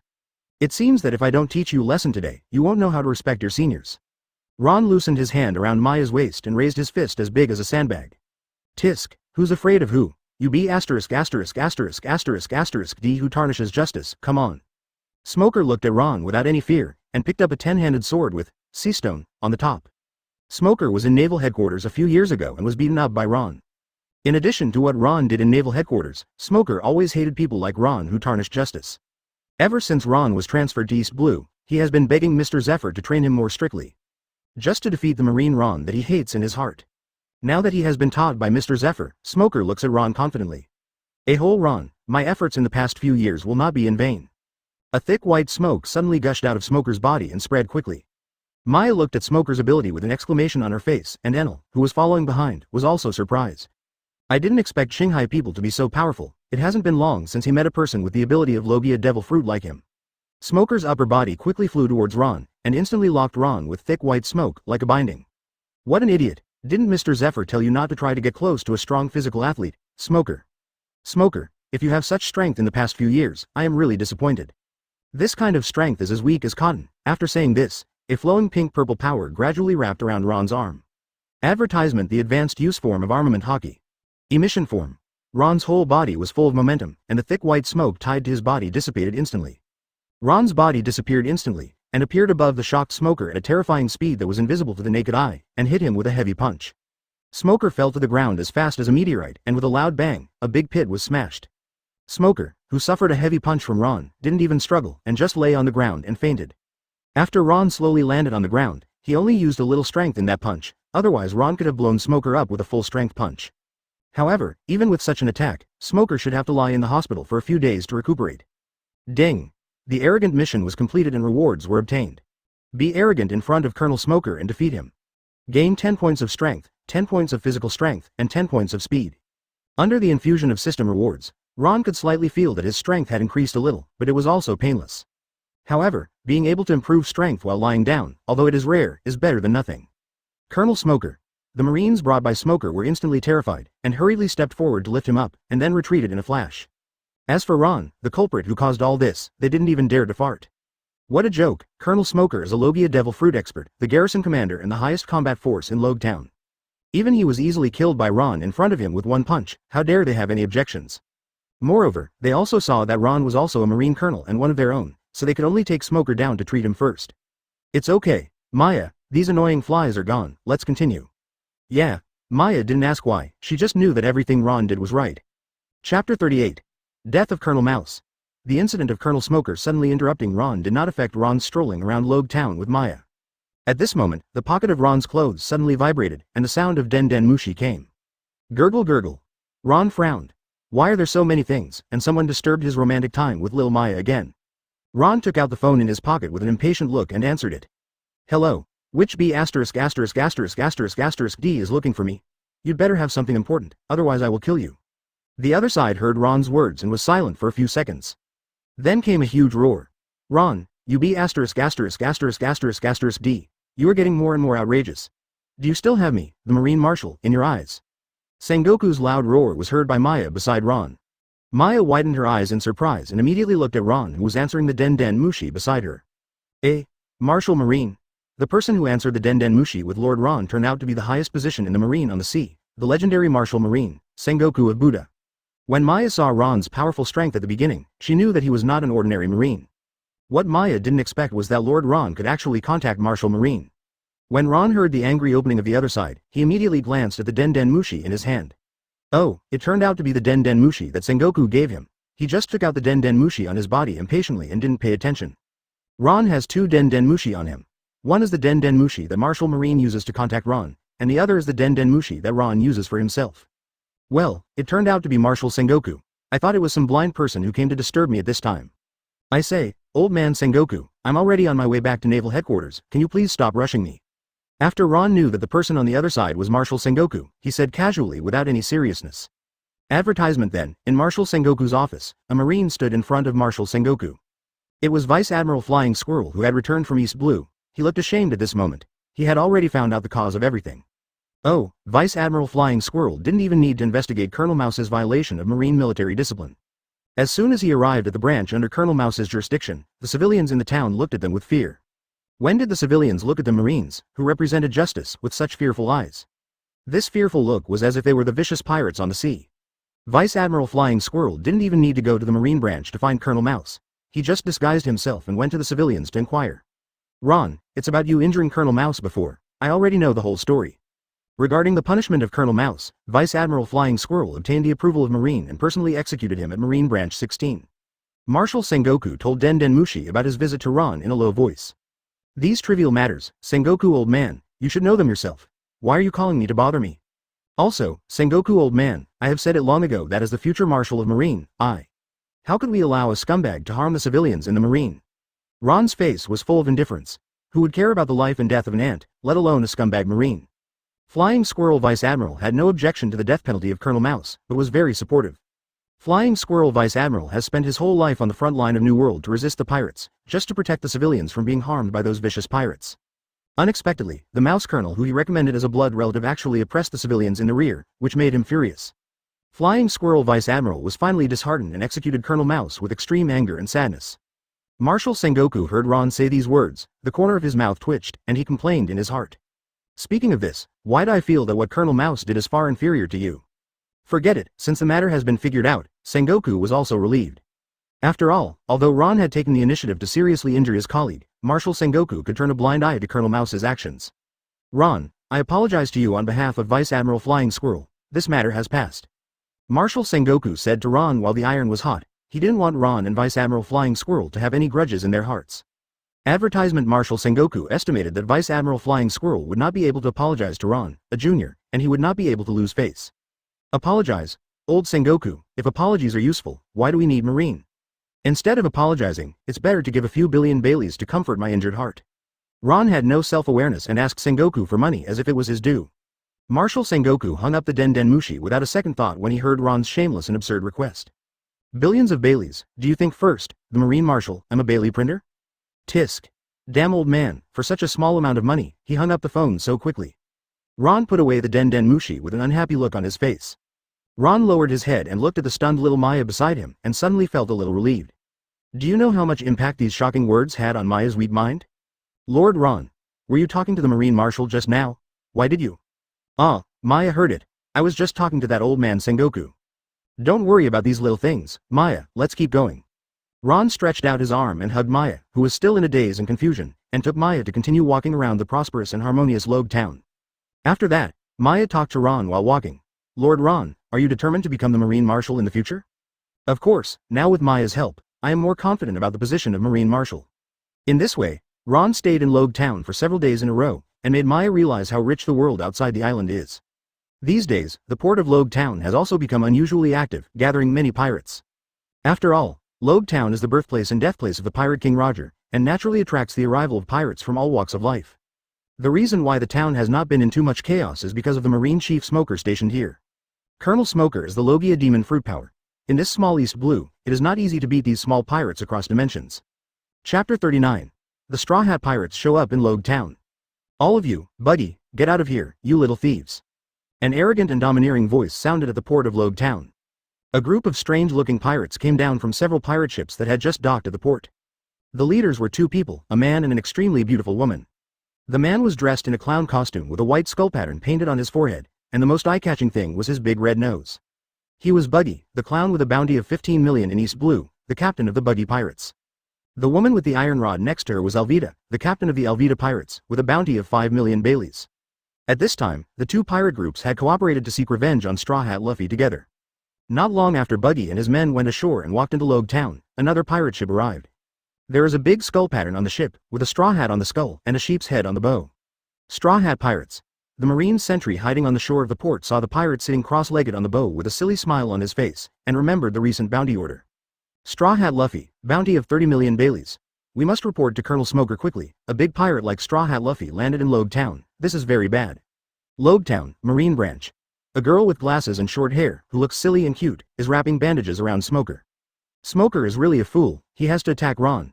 You were not defeated by Ron when you were in Naval Headquarters. After the silly young girl changed the bandage, her face bulged and she kept muttering. Tashigi, shut up. That be asterisk asterisk asterisk asterisk asterisk D. Ron is a person who tarnishes justice. I will not give up. I will defeat him one day. Smoker looked at Tashigi with dissatisfaction as he saw Tashigi still speaking for that B asterisk asterisk asterisk asterisk asterisk D. Ron. Ah, I think Lord Ron is pretty good. He often helped me when I was at the Naval Headquarters.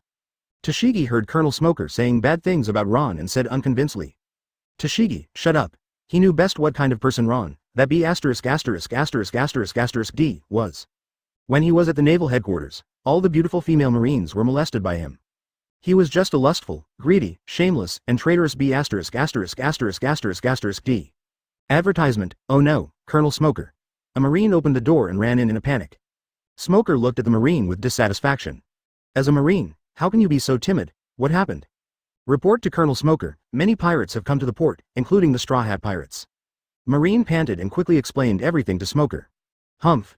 Pirates who are so bold actually dared appear in Loguetown. Then let me end their voyage, scumbags on the sea.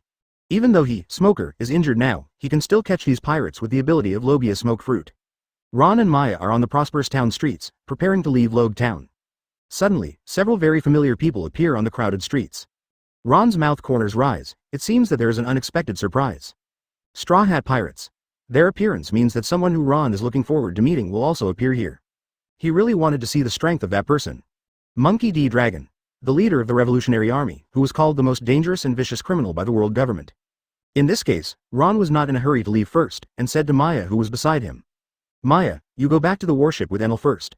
I have some small things to do and will be back soon. Well, okay, Lord Ron.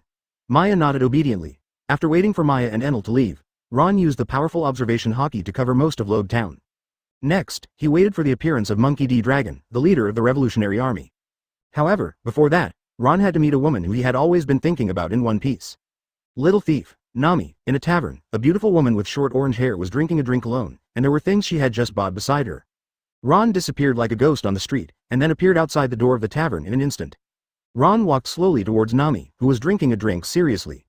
Advertisement then, when Nami was not paying attention, he raised his arms and hugged Nami. Hey, little beauty, do you mind buying me a drink? The moment Ron hugged Nami, a breath of seawater with a faint fragrance made Ron feel relaxed and happy. Nami felt a stranger suddenly hug her waist with his hands. After a few seconds of stunned reaction, she reacted. Nami instantly became furious and struggled with all her strength. B asterisk asterisk asterisk asterisk asterisk D, who dares to take advantage of me? Nami looked up angrily and saw a face that she felt a little familiar. Wait, this person is Marine? How could it be him? Nami's beautiful face was stunned, looking at the marine costume on Ron. It's you. A domineering and overbearing figure flashed through Nami's mind, the marine who made trouble in the Baratie restaurant on the sea. That marine was completely a monster. Her captain Luffy had no room to fight back in the hands of this marine. Luffy was like a toy being played with by him. Nami was at the Baratie restaurant on the sea at first. When she saw how powerful Ron was, she wanted to ask Ron to help her eliminate the fishman Arlong.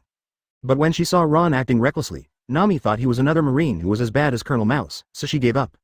Yes, little thief Nami, a member of the Straw Hat Pirates, we meet again. Ron looked at the flustered little Nami in his arms with a smirk on his face. It's really a headache. I'm a marine, and you're a pirate. What do you think I should do? Dear little Nami-chan. When Nami heard that Ron was going to capture her, despair was revealed on her beautiful face. She didn't know what to do. Her journey had just begun. Is it over like this? Little Nami-chan, do you still like the gift I gave you? Then, Ron changed his tone and confused Nami. Gift? Mr. Marine, have you ever given me a gift? Chapter 40. Dear little Nami-chan. Nami has always been smart. She immediately saw Ron's attitude from his words. This scary marine didn't seem to want to catch her.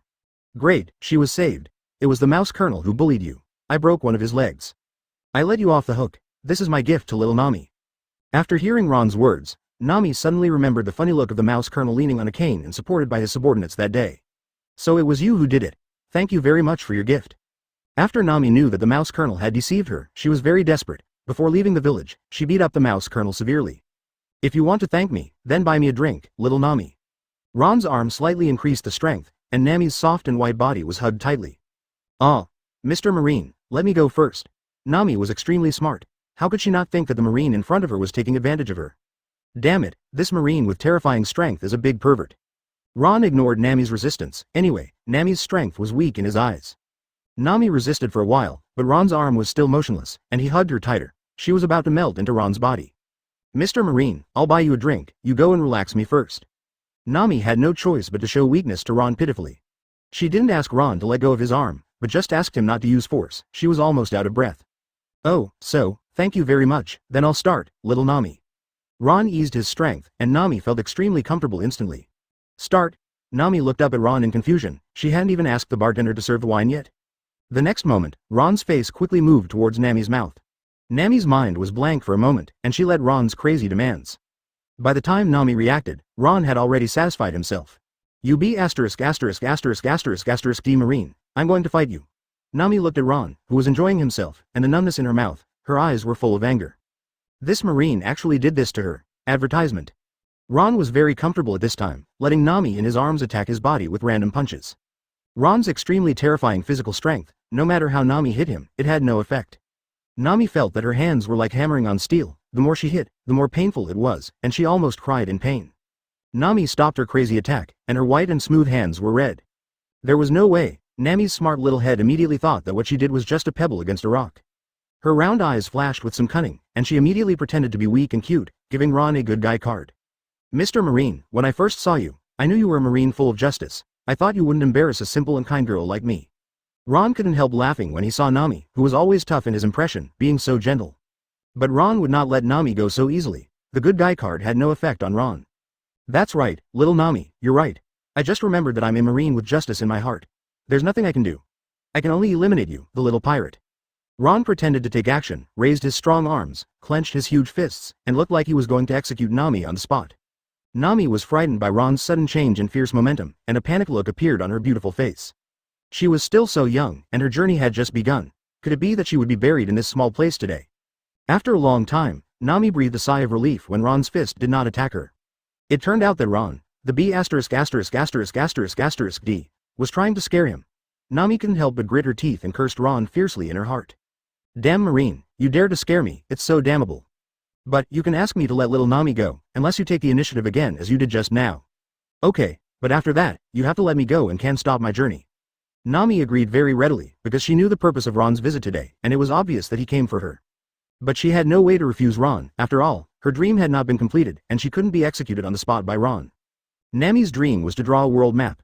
After a long time, Ron strode to the door of the tavern with a satisfied expression. Cute little Nami, see you next time, take care. Go to hell, who wants to meet you? The B************* D Marine. Nami looked at Ron's triumphant back, her face flushed with anger, not knowing whether it was anger or shyness. Ron, who had left the tavern, quickly rushed to the execution platform in Loguetown. Ron teleported below the execution platform, sensing all the information here with his vision aura. The execution platform was crowded with people at this time, and a group of pirates cheered and shouted, which seemed extremely chaotic. Advertisement: all the troops were present, including the crazy pirates, Marine hiding in the corner, and Colonel Smoker. Zoro and Sanji of the Straw Hat Pirates were also fighting with Buggy the Clown below. There were two people on the execution platform, Buggy the Clown and Luffy the Straw Hat. Luffy the Straw Hat was locked on the execution platform, still looking heartless, with 2 rows of white teeth showing at the corners of his mouth, smiling happily. Buggy the Clown laughed loudly to the sky, holding an extremely sharp knife in his hand. Straw Hat Luffy, you're dead this time, ha ha ha ha. The clown Buggy waved the knife in his hand and chopped at Luffy's head. The next moment, the clear and sunny skies suddenly became cloudy with lightning and thunder. A dazzling lightning fell from the sky, and the huge force instantly caused the execution platform to collapse. As for the shackles on Straw Hat Luffy, they were all shattered. Ha ha ha, saved. Before Straw Hat Luffy was happy for too long, a thick white smoke flew quickly. The white smoke quickly turned into a human form, and it was Colonel Smoker who came, and a large number of Marine soldiers followed him. Straw Hat Luffy, the pirate with the highest bounty in East Blue, you will definitely not get away today. Colonel Smoker was filled with thick white smoke and attacked Straw Hat Luffy. Straw Hat Luffy looked at Smoker's smoke attack with a surprised look on his face, but he attacked without fear. Because of the chaos at the scene, Ron stood on the execution platform square without any care. Anyone who approached him would lose consciousness and fall to the ground for no reason. At this time, Ron was watching the fierce battle between Smoker and Straw Hat Luffy with relish. As for the final result, it is conceivable that Straw Hat Luffy was easily defeated by Smoker. Smoker's hand turned into white smoke, tightly wrapping Straw Hat Luffy. 30 million bounty criminal, the luck has run out.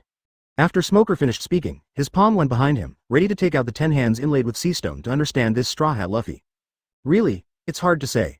A palm also grasped Smoker's 10 hands, preventing Smoker from taking out the 10 hands. Smoker was shocked and quickly turned his head to look at the mysterious man who suddenly appeared behind him. Chapter 41. East Blue is my territory, the sudden heavy rain, and the sky with dark clouds, lightning and thunder. Smoker saw the man standing behind him. He was wearing a dark green coat, and his head was covered by the clothes and hat, looming, with a prominent red square tattoo on his left face. He had short black hair, a fierce expression, no eyebrows on his face, and stubble on his chin. The familiar appearance of the man made Smoker shocked and unbelievable. I didn't expect that it was a man like you. The world government has always wanted your head. Dragon. The world's most vicious criminal, Monkey D. Dragon, the leader of the Revolutionary Army, the cheap dad of Straw Hat Luffy. Dragon held Smoker's 10 hands tightly, showing a meaningful smile, and spoke calmly. The world is waiting for our answer. As soon as the words fell, the heavy rain disappeared without a trace. Then came a strong hurricane, which swept the entire Loguetown and the nearby sea. A powerful tornado appeared out of nowhere in the center of Loguetown, and everyone was attracted by the huge tornado. Smoker, along with Luffy, who was wearing a straw hat, was also attracted by the huge tornado. Go, if that's what you choose to do. Dragon was already standing on the roof, watching Luffy being blown to the coast by the hurricane. After a while, the hurricane that swept Loguetown disappeared in an instant, leaving a mess of the ground. Colonel Smoker watched as the Straw Hat crew took this opportunity to flee Loguetown when the hurricane swept through. He suddenly felt very angry and powerless, and looked up at the man who helped the Straw Hat crew. Damn it, Dragon, why did you help that man? What reason is there to stop a man from setting sail? Dragon smiled, ignoring Smoker and the Marine Brigade below, and watched the departure of the Straw Hat pirates on the sea. Damn it, damn the Revolutionary Army, they are meddling in other people's business. If he hadn't appeared, he would have executed Straw Hat Luffy on the spot.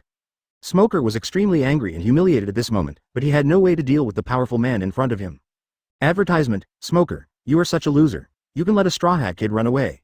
I think you are stupid staying in East Blue, a place where no one lives. An arrogant and domineering voice suddenly sounded in this place, and a man appeared beside Smoker like teleportation. It was Ron, who had been hiding aside and watching everything with relish. Colonel Smoker looked at the face of this annoying person and clenched his hands tightly. But this time Colonel Smoker did not choose to take action. Ron's sarcasm and ridicule were not wrong. And since he was defeated by Ron with one punch that day, he has realized that there is a world of difference between his strength and Ron. If he dared to take action against Ron again, he absolutely believed that Ron would definitely punch him again. Only Ron knew how painful the punch was. Ron didn't give Smoker any face and slowly walked towards Long. Hey, I'm talking to you, the guy standing on the roof. Do you know that East Blue is my territory? You dare to cause trouble in my territory? I wonder if you are tired of living. After Long on the roof finished speaking, Ron took out a very fine-looking cigar, lit it, and put it in his mouth. Long had seen his son, Straw Hat Luffy, sailing smoothly, and was about to leave. Unexpectedly, he heard some extremely arrogant words, and Long, who was about to leave, immediately looked sideways. What Long saw at first glance was a tall and burly marine, with the cloak of justice fluttering in the wind behind him. But the next second, Long was no longer calm. His observation Haki sensed that the aura of the marine in front of him was extremely powerful. In the East Blue, how could there be such a marine with the oppression of the Marine Admiral? Wait. The scene that Senior Koshiro had told him suddenly flashed through Long's mind. Could he be the powerful marine who fought Senior Koshiro that day? However, Long did not want to ask Ron, otherwise Senior Koshiro would be implicated by their revolutionary army. That's it. When he had sensed Ron's powerful momentum, Long had already thought about leaving immediately. He had no intention of fighting with a powerful marine here. As the leader of the revolutionary army, it was rare for him to take time to visit his son Luffy.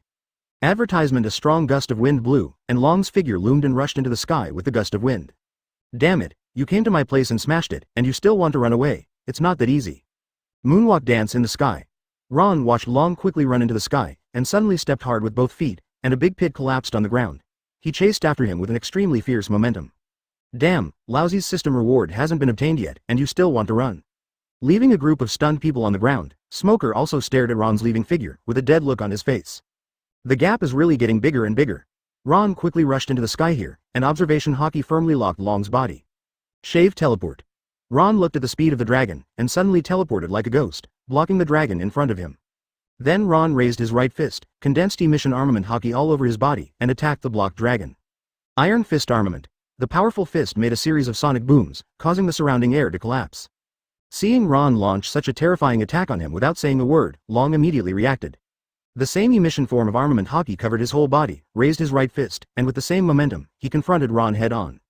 The collision between the two, the powerful shockwave instantly wiped out the thousands of miles of clouds in the sky, forming a vacuum zone.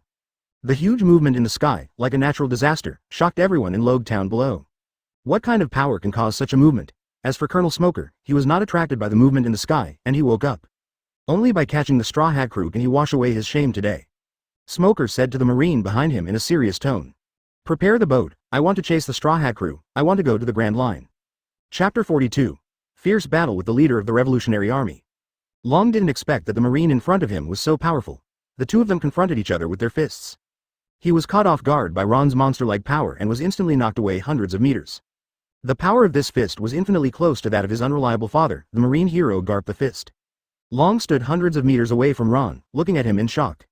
Is the leader of the Revolutionary Army so weak? No wonder they are all hiding their heads and showing their tails. Ron looked at the shocked Long with contempt and mocked him. Long didn't say anything, but his next move showed that he was also annoyed by Ron's arrogant and domineering appearance. The sky was suddenly covered with dark clouds, lightning and thunder, and violent storms and rainstorms, as if the world was destroyed. And Ron's position received special treatment from Long, being in the center of the hurricane. Ron felt these terrifying hurricanes, just like sharp blades, cutting his flesh. Iron body armored Vajra body. Ron's whole body was covered with a thick layer of brass. This was the super-enhanced version of Marine 6 styles that Ron got from the system. Ron instantly felt no discomfort. The powerful and terrifying eye of the hurricane seemed as gentle as a spring breeze in his eyes. After seeing that Ron had not been affected by Long, he immediately tightened his hands and raised them to form claws, and the emission form Haki leaped out. Dragon Fist. In an instant, countless sharp winds attacked Ron from all directions, and the sky was cut into countless pieces, forming deep grooves crisscrossing. Ron reached out and picked up the Demon Sword 7-star sword hanging on his waist. Armament Haki quickly extended out, covering the blade of the Demon Sword 7-star sword. After that, Ron swept in a circle in the direction outside his body. A terrifying and powerful sword energy, with the strange green demon fire of scorching heat, spread rapidly around. Ron's sword energy quickly wiped out Long's attack, and then he went towards Long with the remaining fierce attack. However, the strange and terrifying green demon fire sword energy was blown out by an inexplicable strong wind before it reached Long. Advertisement. Long looked at Ron in front of him with a solemn expression, and couldn't help but sigh. This powerful marine was actually a terrible swordsman. He was really a monster. Hey, revolutionary guy, use your real strength for me, don't always make these weak attacks. Otherwise, your head will be my achievement in becoming the Marine Marshal. Ron looked arrogant and domineering, and Haki said to Long. Of course, Ron was just talking, not to mention whether he could beat Long. Even if he could kill him, with Long's strength, it would be a thankless task for Ron. What's more, Ron wanted Long to lead the Revolutionary Army to cause trouble for the world government, so how could he fight with Long to the death here? At this time, Long was not angry at Ron's ridicule, but was unusually calm. For so many years, he led the Revolutionary Army to help oppressed civilians all over the world. His state of mind had long been trained to be calm in the face of anything, and he was just shocked by Ron's strength just now. Long couldn't continue to fight with this terrifying and powerful marine in front of him. He was afraid that something might happen. If this marine notified the other 3 admirals of the Naval Headquarters, he would be in trouble. Admiral Huang Yuan, one of the marine's strongest fighters, was famous for his speed in the sea. If the marine sent him, it would be troublesome. Thinking of this, Long no longer hid his strength. The pupils in his eyes condensed, and a powerful aura swept the entire sky above Loguetown. Conqueror's Haki. Long's Conqueror's aura, under the weather of dark clouds, lightning, thunder, and violent storms, was like a desperate scene of the destruction of the world. Ron felt Long's destructive Conqueror's Haki and began to take it seriously. He was no longer calm. Ron also burst out with a powerful Conqueror's Haki, competing with Long's Conqueror's Haki in the sky. The horror between the 2 Conqueror's Haki violently collided in the void, causing the sky to split apart, and a deep chasm appeared as if it had been cut. However, only Ron knew that his Conqueror's Haki at this time was slightly weaker than the Conqueror's Haki of the opposite dragon. Advertisement: he really deserves to be the leader of the Revolutionary Army against the world government. He still has some strength that makes Ron look up to him. At this time, Ron took back the Demon Sword 7-star sword, raised his right fist, and a series of black lightning in the shape of a brush was entwining Ron's right fist. Conqueror's Entanglement. Long also clenched one hand into a claw, and the same black and red lightning in the shape of a brush was entwined on his hand. The next moment, Ron and Long were both hundreds of meters away, and the 2 people's Conqueror's Entanglement attacks collided in the air. Another terrifying turbulence, a powerful shockwave, dispersed the surrounding clouds. Ron and Long were both pushed back a few steps by the violent collision, and then looked at each other quietly. No wonder those rubbish of the world government have been unable to destroy your Revolutionary Army. It turns out that they still have some strength. But you haven't used your full strength yet. Come and fight me, Long. Ron is now full of fighting spirit. Long's strength is far from being reflected, and he, Ron, has almost used all of it. Long's devil fruit ability is far more powerful than this. Otherwise those rubbish of the world government would have destroyed this rebellious revolutionary army long ago. However, Ron is not afraid at all, although his current Haki power is not as good as Long's current one. But Ron's physical strength, and speed have all been systematically improved day by day, and he can be called a human-shaped version of the mythical beast species, blue dragon fruit ability user. All the injuries received, Ron's body will heal quickly at an incredible and extremely amazing speed. Long saw Ron, who looked like he was going to fight him to the end, and his head was big. After he and Ron exchanged a few moves, he concluded that the most terrifying thing about the Marine in front of him was his physical skills and his monstrous body. If he fought with him, it would probably take several days of sleepless fighting. By then, not only the 3 Marine admirals would arrive, but even the CP0 of the world government would come. So, Long immediately looked at Ron meaningfully without saying anything. Then, the whole person slowly disappeared in the void, as if he had never appeared. Chapter 43. Paramecia, the Fruit of Wishing. Ron burst out all his strength and posed as if he was going to fight with Long to the end. Suddenly, he found that Long standing opposite him suddenly disappeared, and even the observation Haki that locked Long firmly could not find any trace of Long's disappearance. This situation made Ron feel like he had punched cotton with all his strength. Order. The arrogant task was completed and he got the reward. He succeeded in being arrogant in front of Long, the leader of the Revolutionary Army, and got Devil Fruit, Paramecia Fruit, and the Prayer Fruit. Note. The host can take back the ability of the user other than the host at will. In other words, if the Devil Fruit rewarded by the system is eaten by someone else except Ron. As long as Ron is willing, he can prohibit the use of the user's ability at will, and can take out the Devil Fruit from his body again. There was another message in Ron's mind, which turned out to be the use of the fruit ability. Next is the introduction of the ability of Paramecia Devil Fruit, the Prayer Fruit. Prayer Fruit. When the user uses a specific gesture and prays devoutly in the depths of his heart, every wish of the user will be fulfilled. For example, when someone attacks the user prays for protection. Then there will be a magical power, forming a shield to protect the user of the Prayer Fruit ability and resist the enemy's attack. Attacking others is also in this form. However, the power of the Prayer Fruit depends on the user's strength. The lower the strength, the lower the power displayed. In short, it is a super scary concept. The Devil Fruit ability, even Ron is tempted by it. However, Ron still prefers to use his physical body. Having no weaknesses is the guarantee that he can be invincible in the world of One Piece in the end. Eating Devil Fruit has a great price. The user will be rejected by the sea and become a landlubber, and will also be restrained by the sea stone formed by the sea. Therefore, although this Devil Fruit ability is powerful, Ron still decided not to eat it. He already has a candidate in mind, and prays devoutly. His Maya happens to be a shrine maiden, and this fruit ability is the most suitable for her. A small box appeared in front of Ron out of thin air. Ron took it and opened it. It was a fruit with some small star patterns on the surface. Since he had received the system's reward, Ron didn't care where the Revolutionary Army dragon went. Advertisement. Ron immediately flew towards the direction of Loguetown below, and then teleported to the Dragon Slayer warship parked at the port. Maya had been waiting for Ron on the deck of the warship early. When Maya saw Ron suddenly appear beside her, she quickly hugged him. Ron reached out and gently stroked Maya's royal blue hair leaning on his arms. Maya, I have a little gift ready for you. Ron teleported and disappeared with Maya, heading towards Ron's room in the warship. As for Enel, who was standing aside, he turned into a flash of lightning and disappeared as well when he saw Ron leave. Lieutenant Colonel Dib continued to command the Dragon Slayer warship to move forward at full speed as usual, with the destination being Naval Headquarters, Marineford. Lord Ron, what gift have you prepared for Maya? Maya, who had just entered the room, couldn't wait to be happy, with a look of great anticipation on her face. Because this was the first gift that Lord Ron gave her, it was of great significance. Ron sat directly on the bed and put Maya on his lap. Then, under Maya's expectant eyes, he slowly took out the devil fruit that the system had just rewarded, the fruit of prayer. Once he opened it, a fruit with a very strange pattern was quietly staying inside. Maya was very confused and looked at Ron in confusion. Sir Ron, what is this? It's a very strange fruit. Hearing Maya's question, Ron patiently explained to Maya slowly. This is the legendary secret treasure of the sea, that is, the devil fruit. The eater will gain all kinds of magical abilities. Maya, this is my gift to you. After Maya heard it, her big eyes suddenly lit up, and she hugged Ron's arms tightly with both hands. Great, in this way, I can help Sir Ron in the future. Ron felt the softness of Maya's hands and the delicate and smooth skin, and he immediately felt it. Ron looked at Maya with a smirk, slowly closed the devil fruit in his hand, and threw it on the table on the side. Advertisement. Then Ron suddenly lifted Maya from his arms, turned around and gently put her on the bed. Maya, I gave you a gift, now it's your turn to reward me with a gift. Maya immediately understood what Lord Ron meant, her face flushed instantly, and she looked shy. A moment later, a gentle voice sounded in Ron's room. Lord Ron, then, in the days of the Grand Line, the Dragon Slayer warship did not stop at any time. Lieutenant Colonel Dib had prepared enough supplies in Loguetown at one time, which was enough to return to Naval Headquarters. The dangers encountered in the Grand Line were increasing, but they were all solved one by one by the dense firepower in Enel on the Dragon Slayer warship.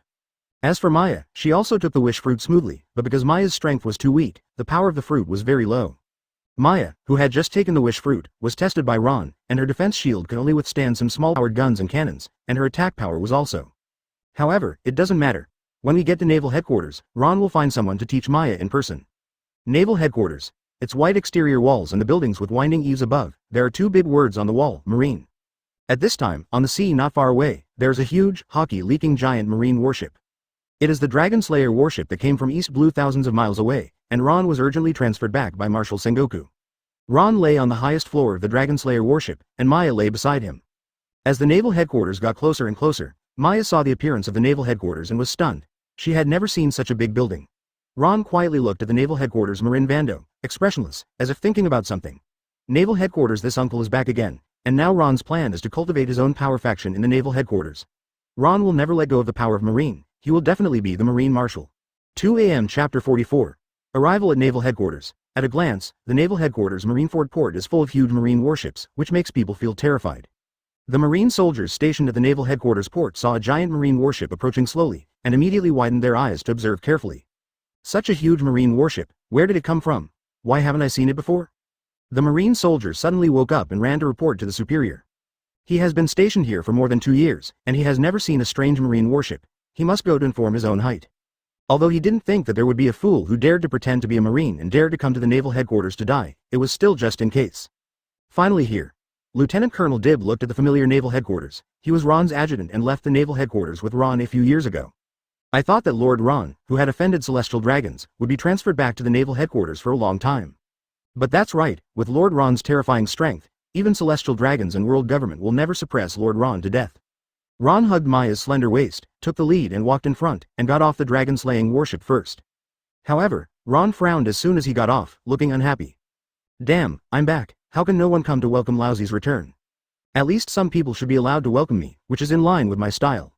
Little ones, I'm back again. A loud noise broke the solemn atmosphere of Marineford, like a stone stirring up 1,000 waves.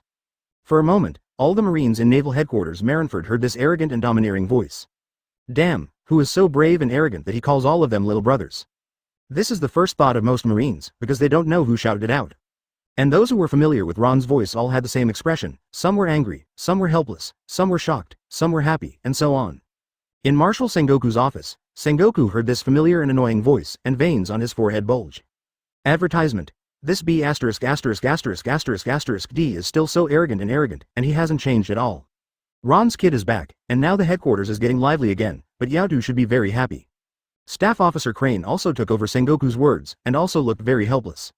Well, I didn't expect that guy to come back so soon, it's really scary.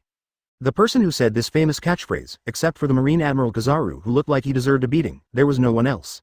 In the Marine Admiral's office on the other side, Admiral Akainu was sitting on the sofa seriously, and he also heard this voice that once made him extremely hated.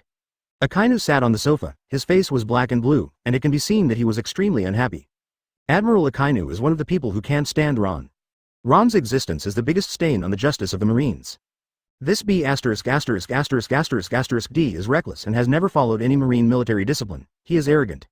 Marshal Sengoku has informed the top leaders of the Marines about Ron's transfer back to the Naval Headquarters, so they are all mentally prepared.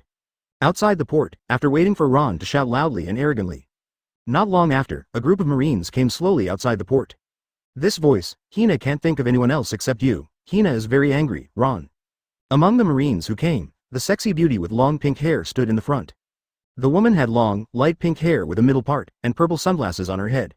She had a cigarette in her mouth and sexy purple gloves on her hands. What was even more eye-catching and fascinating was her pair of very proud and fair eyes. It was the colonel of the Naval Headquarters, Hina, the demon fruit power, the ability user of the Paramecia cage fruit. The ability of this cage fruit is to create a fence from any part of the body to bind and imprison the enemy. The fence is harder than steel. It turns out to be my dearest Hina. It's been a long time since we last met. I didn't expect you to have grown so big. Let me check it out. Ron put his arm around Maya and strode towards the sexy Hina. The other hand also put his arm around Hina's waist. Ron didn't care about the stunned look of all the Marines present. He never needed to explain to others what he did. If anyone was dissatisfied, Ron would send him on his way without any hesitation. Then, Ron smelled the scent of the two beauties with a comfortable look on his face, each with its own merits. "Hey-hole Ron, what are you doing? Let go of Hina. Hina is very angry now." Hina, who was suddenly hugged by Ron, was immediately angry. This a-hole Ron was still so rude, taking advantage of her in front of so many Marines. However, with Hina's strength, it was impossible to break free from Ron's hands. Afterwards, Hina resigned herself to being tightly hugged by Ron's arms without resistance. Advertisement anyway, when Ron was at the Naval Headquarters, she had shown Ron everything and done everything for him. Hina had long been Ron's woman, and she had also been conquered by Ron, and her heart had long belonged to Ron, the a-hole. However, the next moment Hina noticed Maya next to Ron. "Ron, tell Hina, who is this?" Hina had long seen the beautiful woman in Ron's arms from a distance, so Hina was angry with Ron just now. Ron saw Hina in his arms and asked him with a questioning look. Ron didn't hide anything, he just said it honestly. "Oh, you mean Maya, she will be your sister in the future. I will leave her at the Naval Headquarters, you and Yaodu take her with you and help her train to use the Devil Fruit ability. Don't underestimate Maya, little Hina, her Devil Fruit ability. I believe you will bring you a little surprise after you go back." Ron came to this One Piece world, but he never thought of finding only one woman in his life. Only children and incompetent people make choices. Ron said he wanted them all, otherwise it would be a waste of time to come to the One Piece world. As for Maya, Ron had already told her once on the way. In the end, Maya didn't mean to object at all, and said gently and considerately. As long as Lord Ron loves Maya all his life, Maya will always follow Lord Ron and help him. Hina also gritted her teeth for a while, and finally accepted it helplessly. This B**************** D Ron, he already has her and sister Yaodu, but he is still so fickle. What a hateful B*********** D.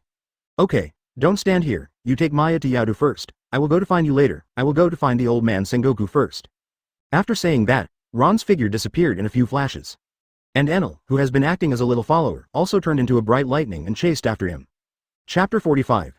Celestial dragons are just a bunch of pigs. Enel's departure made Hina a little surprised. Demon fruit power? Good man, Ron, this B********** D, always does something very unusual. As soon as he came back, he brought 2 demon fruit powers, and the demon fruit power that this guy recognized must be very unusual. Especially since Ron just reminded her that Maya's abilities seemed to be even stronger. Hina noticed Maya, who was a little shy and uneasy.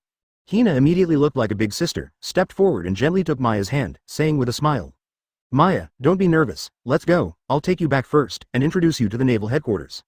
Marshal Sengoku's office. Marshal Sengoku was already sitting here quietly. The others who were in the room just now left voluntarily.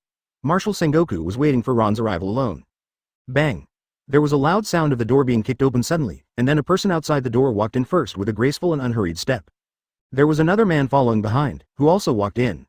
It was Ron and Enel who had just left the Naval Headquarters port. "Ha ha ha, Marshal Sengoku, it's been a long time since we last met. Did you miss me?" 2 people walked in, followed by a nonchalant voice. Ron strode to the chairs placed in Marshal Sengoku's office and sat on them without any courtesy. Enel followed and sat on them. Anyway, he had Ron's support, so he didn't hesitate at all. "A-hole Ron, you can't knock to come in." Marshal Sengoku was furious, he was about to explode.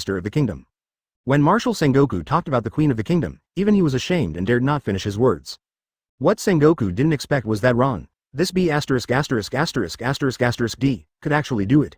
Ron was very dissatisfied when he heard Sengoku's scolding, because he felt that Marshal Sengoku had completely misunderstood him. Hey, old Sengoku, don't slander me, I'm a righteous marine. The queen, the princess, and those women are willing, I didn't force them. Ron didn't lie. As a marine, he would often receive information about the kingdoms being invaded by pirates, and then be invited to the palace. Then, Ron's handsome Haki and tall and burly figure instantly attracted the attention of the queen, the princess, and the wives and daughters of the ministers of the kingdom. They all came to him at night when their husbands were not paying attention.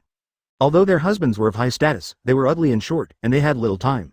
In contrast, when a handsome and tall man suddenly came, they had strange ideas. For beautiful women, Ron, as a righteous marine, must have an obligation to help these dissatisfied young women. In fact, Ron was very resistant deep in his heart, but in order to do good things and promote the justice of marine, Ron could only silently endure this pain with tears. As for beating the king, it was because they slandered Marine first and started the fight when they didn't agree with each other. I just wanted to protect myself.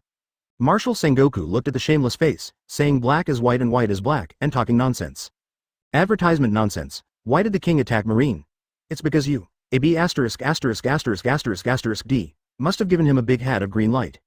Let alone the king, Marshal Sengoku said that even if he encountered such a thing, he would definitely chop the B*********** D to death. Forget it, Marshal Sengoku knew the character of this guy Ron, and there was no point in talking nonsense with him. That's enough, Ron. This time you can be transferred back to Naval Headquarters with the consent of the world government. You should be careful in the future and don't do anything to discredit the celestial dragons, the world's nobles. Tisk, old Sengoku, I thought those 5 old men of the world government would still put me in East Blue for retirement. Isn't it just that I cursed the celestial dragons a few times in public? You transferred me to East Blue, a place with no one to live, for such a small matter. One day, I will kill those 5 old bastards of the world government and crush their heads. Ron, shut up, I've told you, you can't talk about celestial dragons and 5 elders in the future, do you understand? Marshal Sengoku was terrified and immediately interrupted Ron's shocking words. If these words were heard by the world government spies lurking in the Naval Headquarters, then Ron would face a high bounty from the world government tomorrow. Okay, let's not talk about this. This time, you will be transferred back to the Naval Headquarters. With the consent of the world government, your rank will be restored to Marine Rear Admiral. Next, you will stay in the Naval Headquarters and wait for the transfer order. Ron was not surprised to hear that his rank was restored. It was just a Rear Admiral. He would become a Marine Marshal in the future. After Marshal Sengoku finished speaking, he turned around and looked at the person Ron brought with him, asking in confusion. Ron, who is he? Where did you bring this person from? Well, he is my new apprentice and a candidate for the future Marine Admiral. He will assist me, the future Marine Marshal. Ron saw that Sengoku noticed Enel, and Ron did not have any intention of hiding anything. Chapter 46. Akainu, if you don't agree, let's have a fight. Now it was Marshal Sengoku's turn to be surprised. Although Ron was not very good, he was extremely powerful. The person who was guaranteed by him would definitely not be wrong. Marshal Sengoku. Ron, please explain clearly. Ron. Enel is a demon fruit power, a Logia thunder fruit ability user. Ron's brief words made Sengoku's eyes widen instantly, and he immediately stood up from the chair with both hands on the desk. What? Marshal Sengoku was instantly upset. It turned out to be this devil fruit ability. As a Marine Marshal, Marshal Sengoku knew the true meaning and power of this devil fruit. Thunder and lightning have been one of the most terrible disasters of human civilization since ancient times, and it is also one of the most terrifying natural disasters. If the ability user can control thunder and lightning, if he can use the fruit skillfully, he will definitely be able to become a Marine Admiral in the future. And he is also one of the top candidates among Marine Admirals. Thunder fruit has high damage and high speed, and lightning can also generate high temperature. It can restrain the ability of the current 3 Marine Admirals. The world government has been looking for the whereabouts of this devil fruit, because this fruit is very attractive to the scientific forces of Vegapunk. Unexpectedly, it appeared in front of him now, but unfortunately, it was eaten by someone. I say, old man Sengoku, Enel, don't think that I will hand it over to you. He is my future team to become the Marine Marshal. Marshal Sengoku looked as if it was just as expected. He knew that it was impossible to snatch people from Ron. Old man Sengoku, if there is nothing else, I will leave first. Ron stood up directly and was about to take Enel away from here and return to his office. At this time, a man just came to the door. He was wearing a dark red suit, a marine hat on his head, black leather gloves on his hands, and a Marine Admiral's coat behind him. Advertisement. The most eye-catching thing is that he wears a pink rose on his chest and has a big tattoo on his chest. Sakazuki, one of the current top Marine fighters, Admiral Akainu, is also one of the people in Naval Headquarters who dislikes Ron the most. Hey, isn't this the lava kid? Are you here to welcome me back? Ron has always been vindictive, and since Akainu, this kid, dislikes him, he will naturally not be polite to him. Especially now that Ron's strength has been greatly improved, he will not indulge anyone. Lousy just wants to do whatever he wants. Akainu's face immediately turned black like the bottom of a pot when he heard Ron's arrogant words. Then a scorching heat filled the entire Marine Marshal's office, and Akainu's body suddenly dripped a few drops of terrifyingly high-temperature magma. The floor was corroded by the terrifyingly high-temperature magma and began to burn, and a strong smell of burning came to the face. Ron, it's you, little brat. Are you trying to provoke me? After Akainu finished speaking, a powerful momentum suddenly appeared in the void of Marshal Sengoku's office. And the sky above the Naval Headquarters also changed suddenly, and the wind swept away everything. Ron and Akainu activated Conqueror's Haki at the same time and confronted each other face to face. Crack. The floor where Ron and Akainu stood was cracked by a powerful force, and then expanded rapidly. Stop it, both of you guys, what are you doing? Are you two trying to tear down the Naval Headquarters? Marshal Sengoku saw this and immediately broke the atmosphere on the scene, and then angrily scolded Ron and Akainu, the two guys who were messing around. This is too much. These two guys are monsters with the strength of Marine Admiral. If they fight here, I'm afraid the entire island, including the Naval Headquarters, will be destroyed by these two guys. Marshal Sengoku was surprised that Ron and Akainu, like him, had also awakened that powerful force. Conqueror's Haki. Haki is a king's qualification. Those who can awaken this power all have strong will and faith. Advertisement. Marshal Sengoku looked at Ron and Akainu deeply. They were indeed unwilling to be ordinary people. Sengoku shouted angrily, and Ron and Akainu stopped immediately. Both of them gave face to Marshal Sengoku. As soon as the powerful momentum of the two stopped, the Conqueror's Haki that was enough to affect reality just now disappeared instantly. Sengoku's office looked a little bad at this time, and the door of the office could not bear the pressure and collapsed to the ground. Marshal Sengoku looked at his door falling to the ground and the floor cracking, with a helpless look on his face. It seems that his marshal's office is finally going to usher in the first renovation, all thanks to these two guys. Can you two calm down? You are really messing around, and, Ron, go back first. Ron and Akainu looked at each other, and neither of them answered Marshal Sengoku's words. The next moment, Ron strode towards the gate carelessly, passing by Akainu. Akainu, if you are itchy, I am willing to loosen your muscles and bones. After Ron finished speaking, he ignored Akainu's expression that was as dark as the bottom of a pot. Ron had no doubt that if Marshal Sengoku was not here, Akainu would definitely attack him. Seeing that Akainu hated boss Ron so much, Enel did not give Akainu any good face, and there was a trace of hissing lightning on his body. Hey, you are the so-called Marine Admiral, right? Dare to provoke my boss, next time I will kill you without the boss's help. Akainu stood silently at the door, looking at the arrogant and domineering backs of Ron and the other two. Actually, Akainu deliberately came to meet Ron, just to test his true strength. But just now he tested it. Akainu was very shocked by Ron's strength, although he already knew that Ron's strength had reached the level of Marine Admiral. However, what Akainu didn't expect was that Ron's Conqueror's Haki was not worse than his. He even felt that Ron's Conqueror's Haki had not been used up, but he had already used up his strength. Chapter 47. Gion, let me feel your tenderness. Also, the strange guy who just passed by should also be a demon fruit power. Ron is really not simple. I didn't expect that after going to the small place of East Blue, his strength would still improve so quickly. Ron is really a monster. This is Akainu's true thought. Even he has to admire Ron's talent. Ron is just a pure physical strongman without any weaknesses. However, Akainu hates Ron's character very much. He is arrogant and domineering, and he doesn't abide by the responsibilities of a soldier at all. But what Akainu doesn't know is that if Ron can hear his thoughts, he will definitely disdain it and sneer at it. Go to justice. I am justice. Ron said that if life is miserable and everything depends on other people's faces, then why should he become stronger? It's better to go back to farming. Strength is justice. Strength determines everything, and it is the synonym of truth. However, Ron was in a good mood at this time, and the system prompt sounded in his mind. Ding! The arrogant mission is completed, and you get a reward. Successfully arrogant in front of Marine Admiral Akainu, gain 20 points of strength, 20 points of physical strength, and 20 points of speed. However, to Ron's regret, the reward is a bit small. If he beats Akainu and then succeeds in arrogant, he will get a better reward. No, I have to find an opportunity to beat Akainu hard. And Akainu, who was talking to Marshal Sengoku, suddenly felt an inexplicable chill. Naval Headquarters staff. In a conference room, several people were sitting on the sofa and talking. A figure appeared in the conference room like a ghost. Advertisement. One of the people on the sofa noticed the sudden appearance of someone, and his body disappeared on the sofa instantly, with the sound of drawing a sword. Ding, I say, my dearest Gion, it's been so long since we last met, and you're such a big surprise right away. The person who came was Ron, who was holding a finger against the sharp blade very close to his head. This time, only Ron came, and Enel was taken to his own office by Ron. And the one who drew the knife was the Naval Headquarters elite Vice Admiral and Admiral candidate, codenamed Yaodu Vice Admiral. Gion was wearing a burgundy short top and a thick marine justice coat. A pair of slender and long white legs were exposed outside, and there was a pair of proud giants. Obviously, she was an extremely mature, charming, sexy, and charming queen. When Gion used observation Haki, she already knew that the person who came was Ron, and the sword just now was just to express her dissatisfaction. Damn B************* D Ron, it's okay for him to go to East Blue and not contact her, but he was so fickle and brought her another sister back. Although, after this short communication, she has already had a good impression of this little girl named Maya. But one thing is one thing, this does not affect her anger towards Ron. Gion was a little surprised to see Ron easily block her knife with one finger. Has the strength of this B********** D Ron improved so much again? Well, it turns out to be you. The B******** D, Ron. After Gion made a knife attack, his anger subsided, and then he put away his sword and said coldly. Ron took a step forward and held the sexy Gion in his arms with one hand. Feeling the softness of the pair of snow-white proud women and smelling the strong perfume. Facing this scene, Ron's hands were no longer at ease, and an evil smile appeared on his face.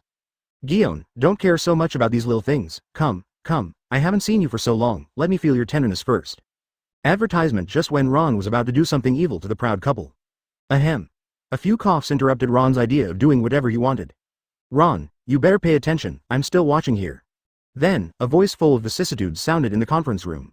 It turned out that the people in the staff department were Suru staff officer, Hina, Maya, and Gion, who was being hugged by Ron. That's right, Hina is very angry, the damn Ron is bullying sister Kiyuen again.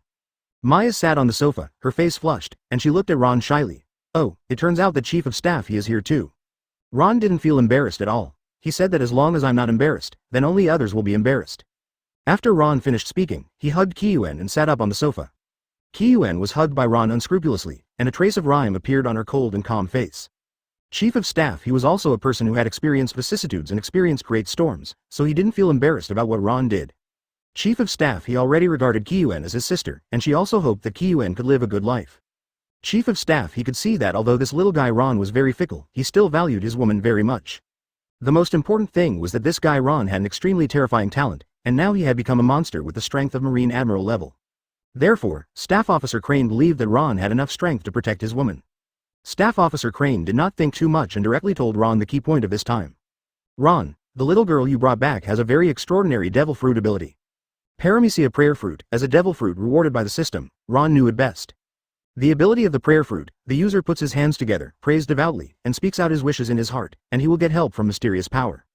For example, there will be wind if there is wind, rain if there is rain, and even healing, resurrection from the dead, etc. It is simply a conceptualized fruit ability like omniscience and omnipotence, and even Ron has been tempted. However, all this depends on the strength of the fruit ability user to achieve it. For example, if Maya prays for wind now, with her current strength, it is estimated that she can only attract a small breeze. Not to mention those pervert-level wishes such as reviving the dead, shifting mountains and rivers, and the collapse of the sky and the earth. Even if Ron ate it now, even if he became several times stronger, he probably couldn't fulfill those wishes. Ron's explanation shocked everyone, and they looked at Maya, who was uneasy, in disbelief. Isn't this devil fruit ability a bit too heaven-defying? Chapter 48. Shocked, Shichibukai Crocodile is defeated. Even the Crane staff officer, who had seen many storms, was surprised, but soon returned to normal. Ron, then Maya will be taught by us. Crane staff officer also became serious, and she decided to teach Maya well. If this devil fruit ability is used well, it will definitely be the backbone of the future of Marine. After that, after a long time, Ron stayed in the Naval Headquarters and taught Hina and Kiyuen the experience of practicing Haki. Of course, Ron taught them seriously during the day, and at night it was the turn of the three of them to teach Ron the greatest meaning of human beings. Until one day, the World News newspaper broke a big news that could shock the world. The 7 warlords of the Sea Crocodile were defeated by the Straw Hat Pirates in Alabasta. The 7 warlords of the sea are all recognized as great pirates by the world government, and they all have catastrophic destructive power and terrifying combat power that can destroy a country. 7 warlords of the sea is a special power and qualification given to 7 pirates by the world government. They have the power to plunder legally and break the law. The 7 warlords of the sea crocodile, who was defeated by Straw Hat Luffy, is a person with the ability of Logia Devil Fruit Sand Fruit. Unexpectedly, he was defeated by an unknown rookie pirate group. This big news in the world instantly shocked the world, and at the same time, the Straw Hat Pirates stepped onto the world stage as a new generation of pirates. Because 7 warlords of the sea crocodile was defeated by the Straw Hat Pirates, and his evil deeds and intentions to harm the world government were exposed. Therefore, the world government immediately cancelled Crocodile's 7 warlords of the sea qualification. And the world government also asked the Marine to send people to Alabasta immediately to arrest Crocodile and put him in Impel prison. Advertisement Impel, also known as Impel Down. The world's first prison, located in the Calm Belt in the front half of the Grand Line, is under strict guard by the Marines. Ron, this time you will be responsible for going to Alabasta and escorting Crocodile, is that okay? Marshal Sengoku looked at Ron sitting on the sofa and said slowly. As for the room that was damaged by the conflict between Ron and Akainu last time, it has been repaired by Marshal Sengoku. On the other side, Ron slumped on the soft sofa, holding the World News newspaper handed to him by Marshal Sengoku. The content on it not only has the photo of Crocodile being defeated, but also the latest bounty of Straw Hat crew. Straw Hat Luffy bounty of 100 million Baileys, dead goods don't matter. There are also bounties for other crew members. After reading it, Ron threw the newspaper on the table, and then took off the fine cigar that was pursed at the corner of his mouth with his hand. Hey, old Sengoku, escorting that useless Crocodile, is it such a small matter that I need to personally go out? Ron said in an impatient tone. He was just discussing the greatest things in life with Kyuan, Maya, and Hina. Suddenly, Sengoku called him with a Den Den Mushi, just for such a small matter. Ron, don't try to shirk your responsibility. Naval Headquarters is very short of manpower now, not to mention that you have been idle for a long time here. Marshal Sengoku directly ignored Ron's dissatisfaction and made a conclusion directly. Now there are more and more monsters in New World, resulting in a serious lack of combat power in Naval Headquarters. Marshal Sengoku has also proposed to the world government 5 elders many times that Naval Headquarters should increase its manpower. However, every time Marshal Sengoku proposed to the 5 elders, he was ruthlessly rejected. Marshal Sengoku also saw that the 5 elders seemed to be deliberately suppressing the strength of Marine, and they seemed to be very worried about Marine. Ron was able to be transferred back to Naval Headquarters for this reason. The 5 elders would rather transfer Ron, who did not respect the world nobles Celestial Dragons, back to Naval Headquarters than to increase the manpower of Naval Headquarters. Transferring Ron back from East Blue was just a way to evade Sengoku's idea. Okay, Ron, don't think about refusing. This mission is yours. Advertisement because this time, the 7 warlords of the Sea Crocodile lost the face of the world government, so this mission must not fail. Marshal Sengoku thought about it, and the only one who was free and capable in Naval Headquarters was Ron. Tisk, there's nothing we can do, I'll have to do it. Ron pretended to be indifferent, but the next moment he seemed to suddenly think of something and looked at Marshal Sengoku. Hey, old man Sengoku, do you want me to catch the Straw Hat Pirates, the culprit? I'm willing to help. Marshal Sengoku was immediately upset when he heard that Ron wanted to take action against the Straw Hat crew. No need. Ron, Vice Admiral Garp has already gone to hunt down the Straw Hat crew. You just need to escort Crocodile to Impel Down this time. Just kidding, Marshal Sengoku knew about this big news long before Ron. Marshal Sengoku also immediately notified his good friend Vice Admiral Garp, and Garp immediately asked him to meet his grandson Luffy in person.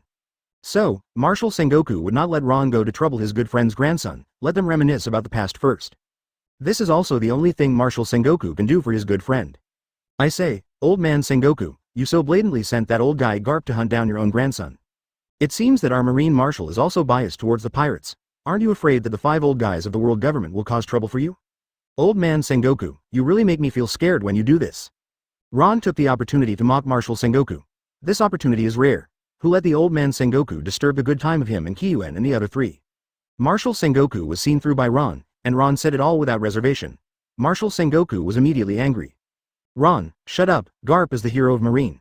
He knows what he needs to do when dealing with arbitrary pirates. After Marshal Sengoku said these words, even he himself felt that it was unreal, but there was nothing he could do, because Garp was his good friend. Ron saw Marshal Sengoku's angry look, and after he breathed a sigh of relief, he stopped mocking the old man Sengoku. That's good, old man Sengoku, then I'll leave first. Ron said leisurely and left. Chapter 49. Little Beauty, do you want to follow me? Water City is also known as Venice, the city on water. Water City is a famous shipbuilding city on this sea.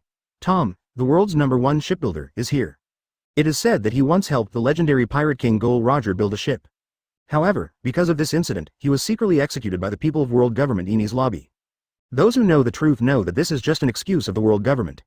The real reason is that Tom has the Pluton shipbuilding map, one of the 3 ancient weapons. It is the most powerful warship in the history of shipbuilding. The terrifying warship built by Water City is said to have the power to destroy an island with one shot. On this day, a huge marine warship sailed on the distant sea of Water City and headed towards the port of Water City. It was Ron's dragon-slaying warship. Originally, Ron planned to depart directly from Naval Headquarters and arrive directly at Alabasta. Later, Lieutenant Colonel Dibbs suddenly said that the Dragon Slayer had been parked in East Blue for several years, and some cabin parts were about to break. There was no other way, so he could only maintain and update the Dragon Slayer first. After all, the Dragon Slayer had always been on such a long journey, and it was normal for it to break. Since it was a problem of dealing with ships, he must come to the Water City, which is known as the best shipbuilding city in the world. Most of the marine warships were also created here, including the marine warship and the Dragon Slayer warship that Ron had specially customized. Ron only brought Enel with him this time, and Maya stayed with the crane staff. As soon as the Dragon Slayer approached the Water City, Ron saw a steam-spraying train running on the sea. Tisk tisk, it's really interesting. I didn't expect that trains could also run on the sea. Ron looked at this situation and couldn't help but sigh in his heart. After a while, the huge Dragon Slayer had docked at the port of the Water City. The people at the port saw that it was a marine warship and immediately looked sideways. Advertisements. Some people saw that it was a marine warship docked and quickly fled here. Because in addition to helping marine build warships, Water City will also help other people in the world build ships, including pirates. However, at this time, there were already several people waiting for Ron and his friends at the port. Among them, the man standing in the front had short dark blue hair and obvious stubble on his face. As for the one next to him, it can be seen that it was his secretary. The woman was wearing a sexy yellow short skirt, a pair of white and slender white legs, and black long leather boots on her feet. Especially wearing a pair of glasses, she was simply an out-and-out sexy queen, which made people excited. Ron looked at this familiar sexy woman, and the corners of his mouth rose slightly. CP9 Khalifa, a spy of world government. Ron naturally remembered the beauties in the world of One Piece, so he recognized Khalifa's identity at a glance. Ron, Rear Admiral, right? I'm the mayor of Water City, Iceberg. As you said in advance, I have asked people to vacate dock number 1 to give priority to the maintenance of your warship. Before coming, Ron had asked Marshal Sengoku to inform the mayor of Water City in advance that he would give priority to maintaining his dragon-slaying warship. Mayor Iceberg, right? I have heard that you are the apprentice of Tom, the world's #1 shipbuilder, right? After hearing Ron's words, Mayor Iceberg was immediately full of questions in his heart. He didn't know why this Marine Rear Admiral asked this question. However, Mayor Iceberg hesitated for a moment and immediately answered Ron's question. Yes, Mr. Rear Admiral, do you have any questions? After getting the answer from Mayor Iceberg, Ron said something that shocked everyone present. In that case, it seems that the ancient weapon and Pluton shipbuilding drawings left by Tom are also in your possession. As soon as Ron finished speaking, he immediately felt several more gazes around him, including the secretary of Mayor Iceberg. At this time, Khalifa looked at Ron fiercely, and then quickly lowered her head as if nothing had happened. Advertisement. But Khalifa lowered her head with her pupils moving constantly, and it can be seen that she was shocked in her heart at this time. Who is this Marine, and why does he know about the ancient weapon Pluton shipbuilding drawings? Mayor Iceberg looked a little unnatural at this time, and then calmed down and said calmly. Mr. Rear Admiral. That's just a rumor. You Marines won't believe such an outrageous rumor. Ron. Whether it is a rumor or not, Mayor Iceberg, you know it best. Just as Iceberg was about to speak, Ron interrupted him directly and spoke first. Don't say anything, I'm just asking casually. I have no interest in the so-called ancient weapon. Ron said the truth, he didn't care much about this ancient weapon Pluton. If he had the time to find the ancient weapon Pluton, he might as well go to the New World to find those monsters and strong men, complete the system tasks, and get rewards. The Iceberg Mayor suddenly felt as if his throat was choked, and he didn't know what to say. Why does this Marine give him a familiar feeling? Are you a pirate in disguise? Why do you look so arrogant and domineering? However, the Iceberg Mayor only dared to complain in his heart, and said leisurely after a while. Mr. Rear Admiral, if you have no other questions, please follow me. I have arranged a house for you to stay in. Your marine warship is too big. It takes time to replace and maintain it. It will take at least tomorrow to be maintained. That's fine. Lead the way for me. Ron did not embarrass Iceberg this time, but strode forward. When passing by Mayor Iceberg, he also touched Khalifa's long legs. Mr. Iceberg, you are a really good secretary. You are really charming. Little beauty, are you interested in hanging out with me? Chapter 50. World Government, CP9. A whole Marine, what are you doing? Ron did not hide his actions at all. When the people brought by the Iceberg Mayor saw him, they all flew into a rage in an instant. This a-hole Marine dared to arbitrarily flirt with the secretary of the Iceberg Mayor in public. And she was the goddess in the minds of these people, and she was defiled by this a-hole Marine. Afterwards, the guards brought by the Iceberg Mayor immediately pointed their guns at Ron. Of course, even the Iceberg Mayor was on the verge of exploding with anger at this time. This a-hole Marine not only flirted with her secretary in front of him, but also wanted to ask him for someone from him according to his meaning. What kind of person did they treat him as? This was simply humiliating him. Disrespectful Marine, you are sexually harassing. Khalifa, as the person involved, also looked at Ron, who looked indifferent next to him, and said coldly. Oh, I was discovered, beautiful and sexy lady, I'm so sorry. Ron's insincere apology fell into the eyes of Mr. Iceberg and others, making them furious and wanting to eat Ron alive. What do you mean by being discovered by you? Just now you clearly reached out blatantly. Do you think we are all blind? Then, the bodyguards brought by Mayor Iceberg all stared at him, as if waiting for Mayor Iceberg's order. They swarmed up and severely taught this rude D Marine a lesson. Enel, who had been following Ron, stood up at this time, and there were invisible electric wires on his body. Enel looked at these ants who wanted to attack Boss Ron with a playful look on his face. Hey, you all have such terrible expressions, looking at my boss like this, your thoughts are very dangerous. After hearing Enel's words, Mayor Iceberg calmed down immediately as if a basin of cold water was poured on his head. Yes, it almost caused a big disaster. What's the difference between attacking the Naval Headquarters Rear Admiral and seeking death? Mayor Iceberg hesitated again and again, but still felt that he had to hold back. He must not let Water City be implicated for this little thing. This is the city that Master Tom wants to protect most in his life.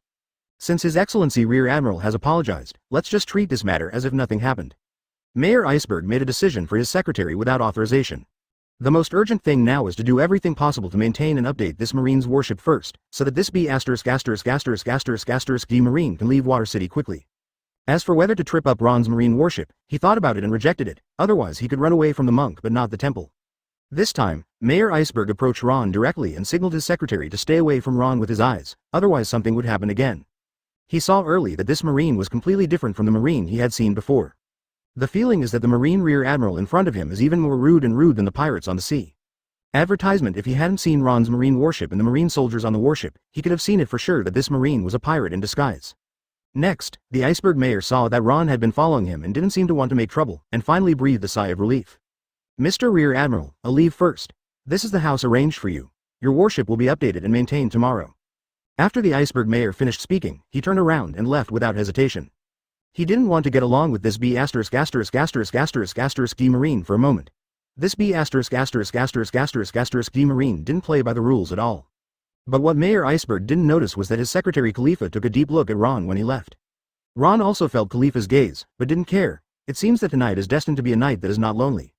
Let me see if you CP9 people have the courage to trouble me. In a small tavern in Water City, a notice of early closing suddenly blew. Several people gathered in the tavern, sitting at a table. Everyone was silent and the atmosphere was very depressing. There was also a Den Den Mushi on the table, which was being connected. At this time, a female voice sounded. Sir, a strange Marine Rear Admiral came to Water City today. He asked Mayor Iceberg about the shipbuilding plan of ancient weapon Pluton. As soon as the Den Den Mushi heard it, he exclaimed and questioned in disbelief. What? How can Marine know about ancient weapon Pluton? This is impossible. Khalifa, are you sure you are not talking nonsense? It turns out that the people gathered here are all people from the World Government CP9 organization, and the person opposite the Den Den Mushi is the current head of CP9, Spandam. Khalifa answered Spandam's question without showing any emotion. No, advertisement. Then what should we do next? Should we warn that Marine Rear Admiral? At this moment, another person suddenly asked Spandam. The person asking was the captain of CP9, Rob Lucci. Lucci is the most powerful and indifferent killing weapon in the history of CP9, known as the strongest in Eni's lobby CP9 in 800 years. Spandam heard Lucci's question, thought for a while, and immediately gave an order. Well, let's check the details of the Marine Rear Admiral. It would be best if we could find out from him why he knew about the Pluton shipbuilding plan. Spandam decided to let Lucci and the others catch the Marine Rear Admiral without even thinking about it. As for whether there would be any accidents in the mission, Spandam had no worries. With Lucci, the most powerful person in the history of CP9, it would be easy to catch a Marine Rear Admiral. Yes, several people from CP9 answered in unison. At night, when it was late at night, there were several ghosts outside the house where Ron lived. Ron was lying on the big sofa in the living room with a cigar in his mouth, and Enel also sat opposite Ron. Ron's observation Haki had sensed the movement outside the house early, but he didn't pay attention to these ants. Boss, there seem to be a few ants outside. Do you want me to kill them? Enel also sensed it at this time, under Ron's iron fist teaching. Finally, in a very short time, he quickly learned Armament Haki and Observation Haki, both of which reached the entry level. Observation Haki is combined with Enel's unique power grid, so the perception ability is qualitatively improved. Chapter 51. Lucci's Shock. Were you discovered? Lucci and the others heard Enel's voice outside. What he didn't expect was that Enel said it without any concealment, and he seemed very confident. However, since they were all exposed, Lucci and the others didn't plan to hide outside anymore, and they appeared in Ron's house directly. Oh, isn't this the beautiful secretary of the Iceberg Mayor? Why did she suddenly come to me? But I don't mind. If you still need my help, I am happy to meet your needs. Ron unscrupulously glanced at the black fishnet stockings on Khalifa's 2 pairs of white legs, and of course the pair of proud women looming on them. Disrespectful Marine, I hope you better not beg for mercy later. Khalifa suddenly took out a long whip with thorns in his hand and said in a cold tone. Beg for mercy? You still like to play with whips, it's really scary. Ron saw the whip in Khalifa's hand and suddenly became playful. He immediately pretended to be scared of Khalifa. Khalifa reacted instantly. It turned out that this Marine had been teasing him. His face was cold as ice, and small soap bubbles suddenly appeared around him. Lucci and the others were also full of murderous intent. What was this B********* D Marine doing? Did he ignore them directly? When they didn't exist, he still had the mind to tease his teammate Khalifa. This Marine was humiliating them nakedly, which was really annoying. Marine, you are really arrogant, so let me see your strength.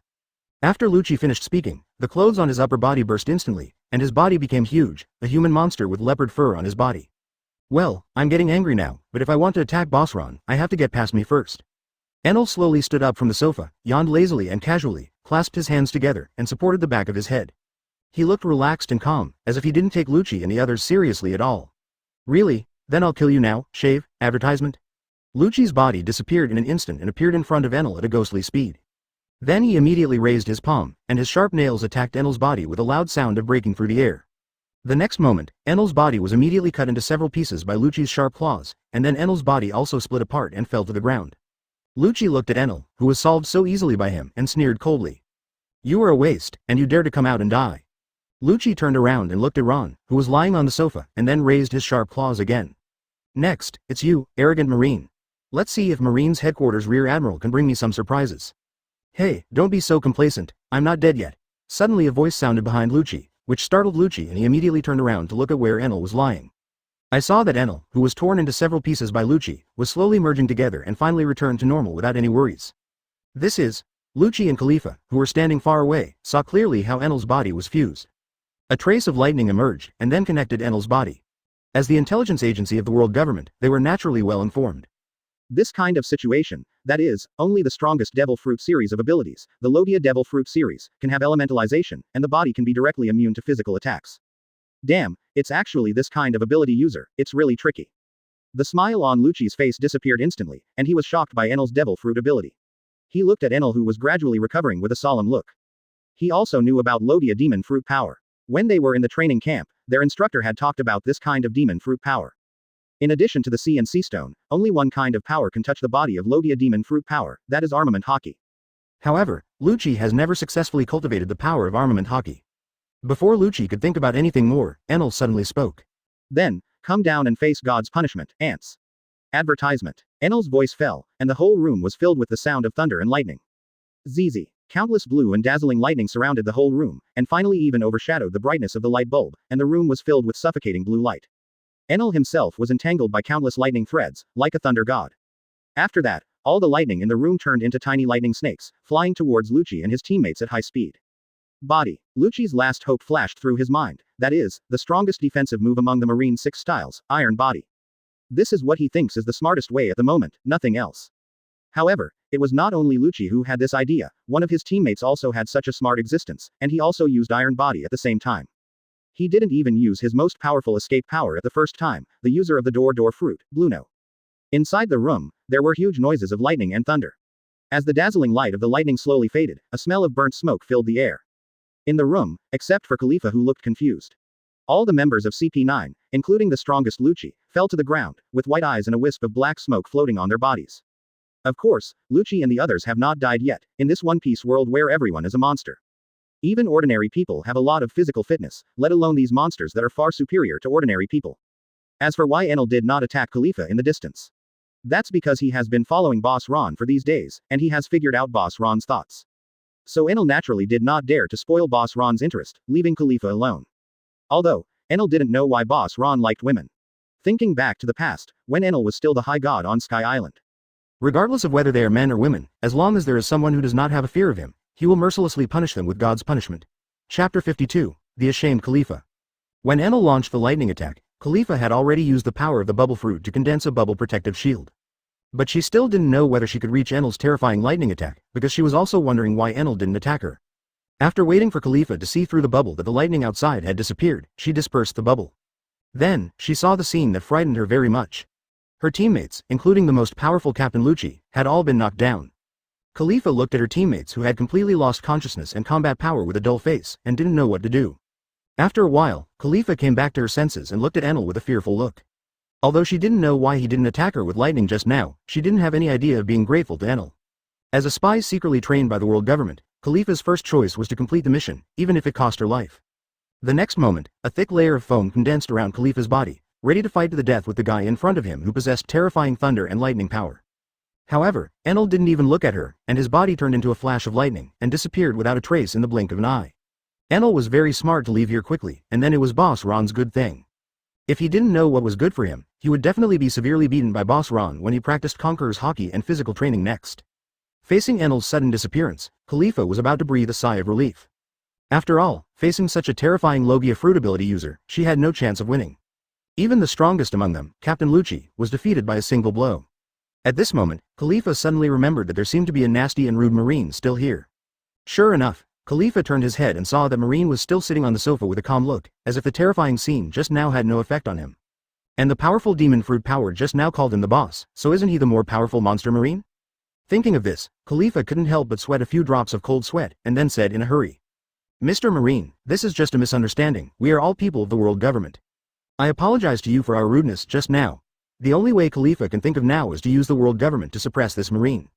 Advertisement. I hope he will be afraid of the world government and dare not do anything to them. Apologize.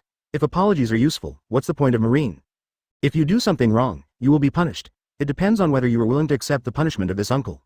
Ron, who was sitting on the sofa, disappeared in an instant and appeared next to Khalifa in the next second. Ron raised his thick arms and then tightly held the sexy and charming Khalifa in his arms. Ron felt the softness in his arms and the strong perfume filling his nose.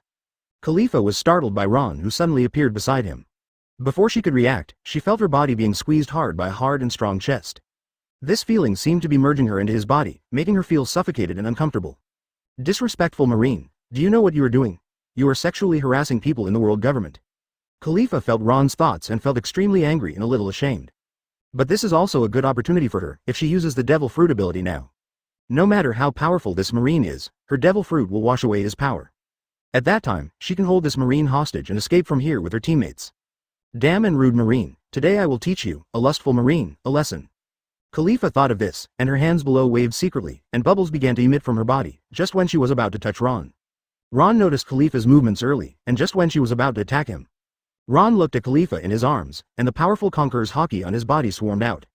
Khalifa's movements stopped instantly, and an inexplicable trembling emotion surged into her heart. This feeling made her legs unstable, and she leaned on Ron's chest.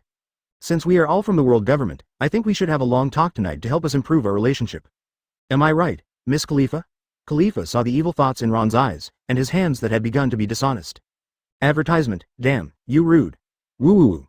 Khalifa immediately spoke with some shame and anger, but as soon as she opened her mouth, her voice stopped abruptly, as if blocked by something. The next day, in Ron's room on the second floor, Khalifa elegantly put on her clothes and put on the charming fishnet stockings. At this time, there was still some red color on her beautiful and sexy face, and then she turned her head to look at Ron, who was comfortable on the bed.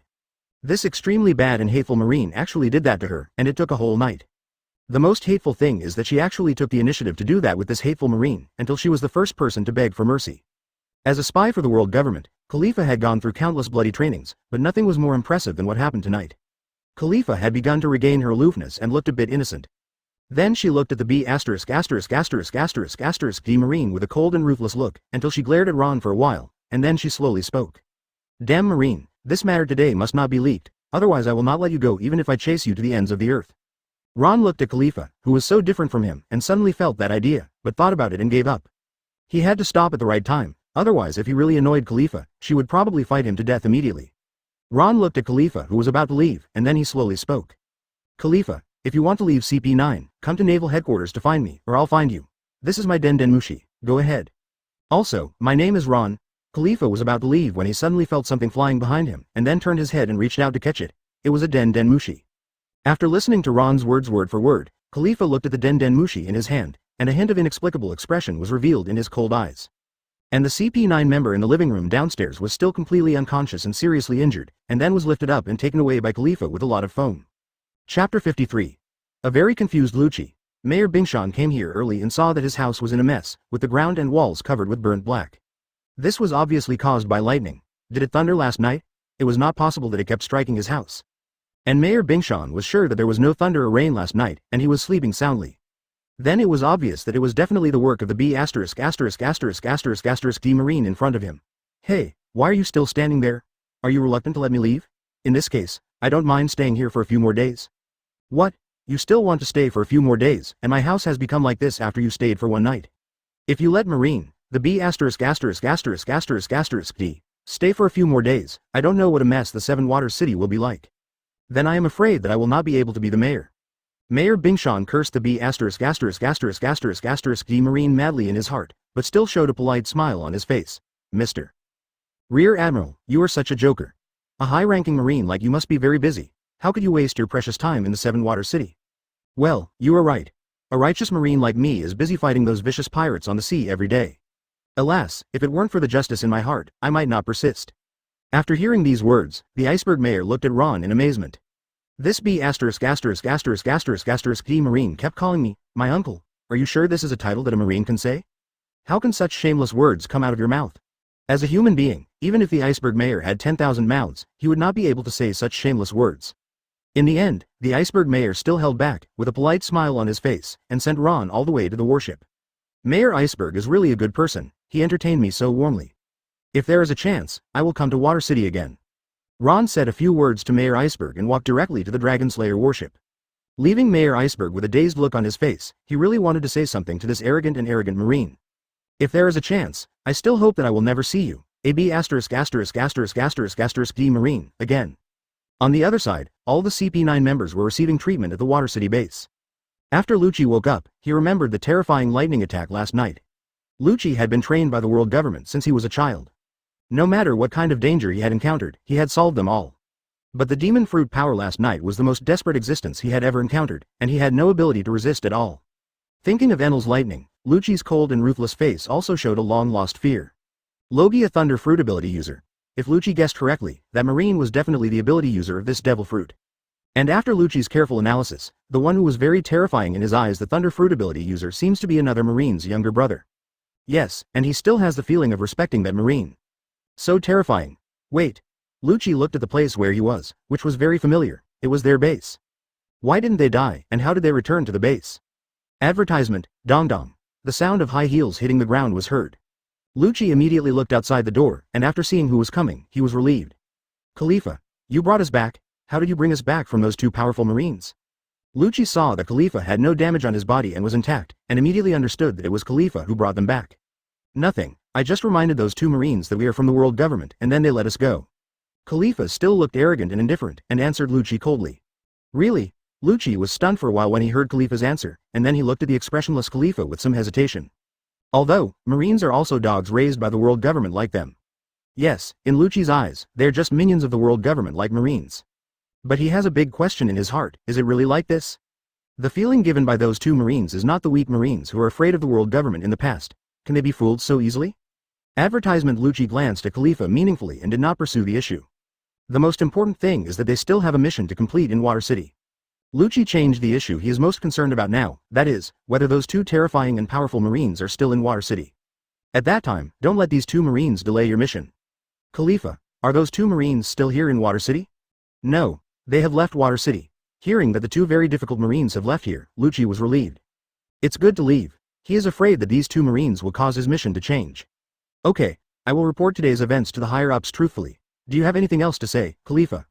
No, after a voice without any emotion sounded, Khalifa turned around and left. She still had a mission. She couldn't leave for too long, otherwise the icy mayor would doubt her identity. As for what happened with Ron that night, Khalifa would have a look of regret on her face every time she thought about it. That man? I wonder if we will have a chance to meet again. Khalifa looked at the huge and proud place on her chest, where a small Den Den Mushi was hidden, which was left to her by that man. Chapter 54. Beautiful Princess Vivi. Please order first. The Dragon Slayer warship was traveling at a very fast speed on the Grand Line. Marine warships do not need to be driven by wind, so the Dragon Slayer warship can ignore the comm belt and move forward directly. As for the huge sea kings along the way, they were all left to Enel to deal with. Ron was lying on the deck of the warship, watching Enel frantically training physical skills in the distance. According to Ron, the real strong not only know Conqueror's Haki, but also have powerful physical skills. Having strong physical skills means that your physical strength will far exceed that of others, and the output of devil fruit abilities also depends on physical strength. Even though Ron knew the plot of One Piece, Marine Admiral Aokiji and Akainu competed for the position of Marine Marshal.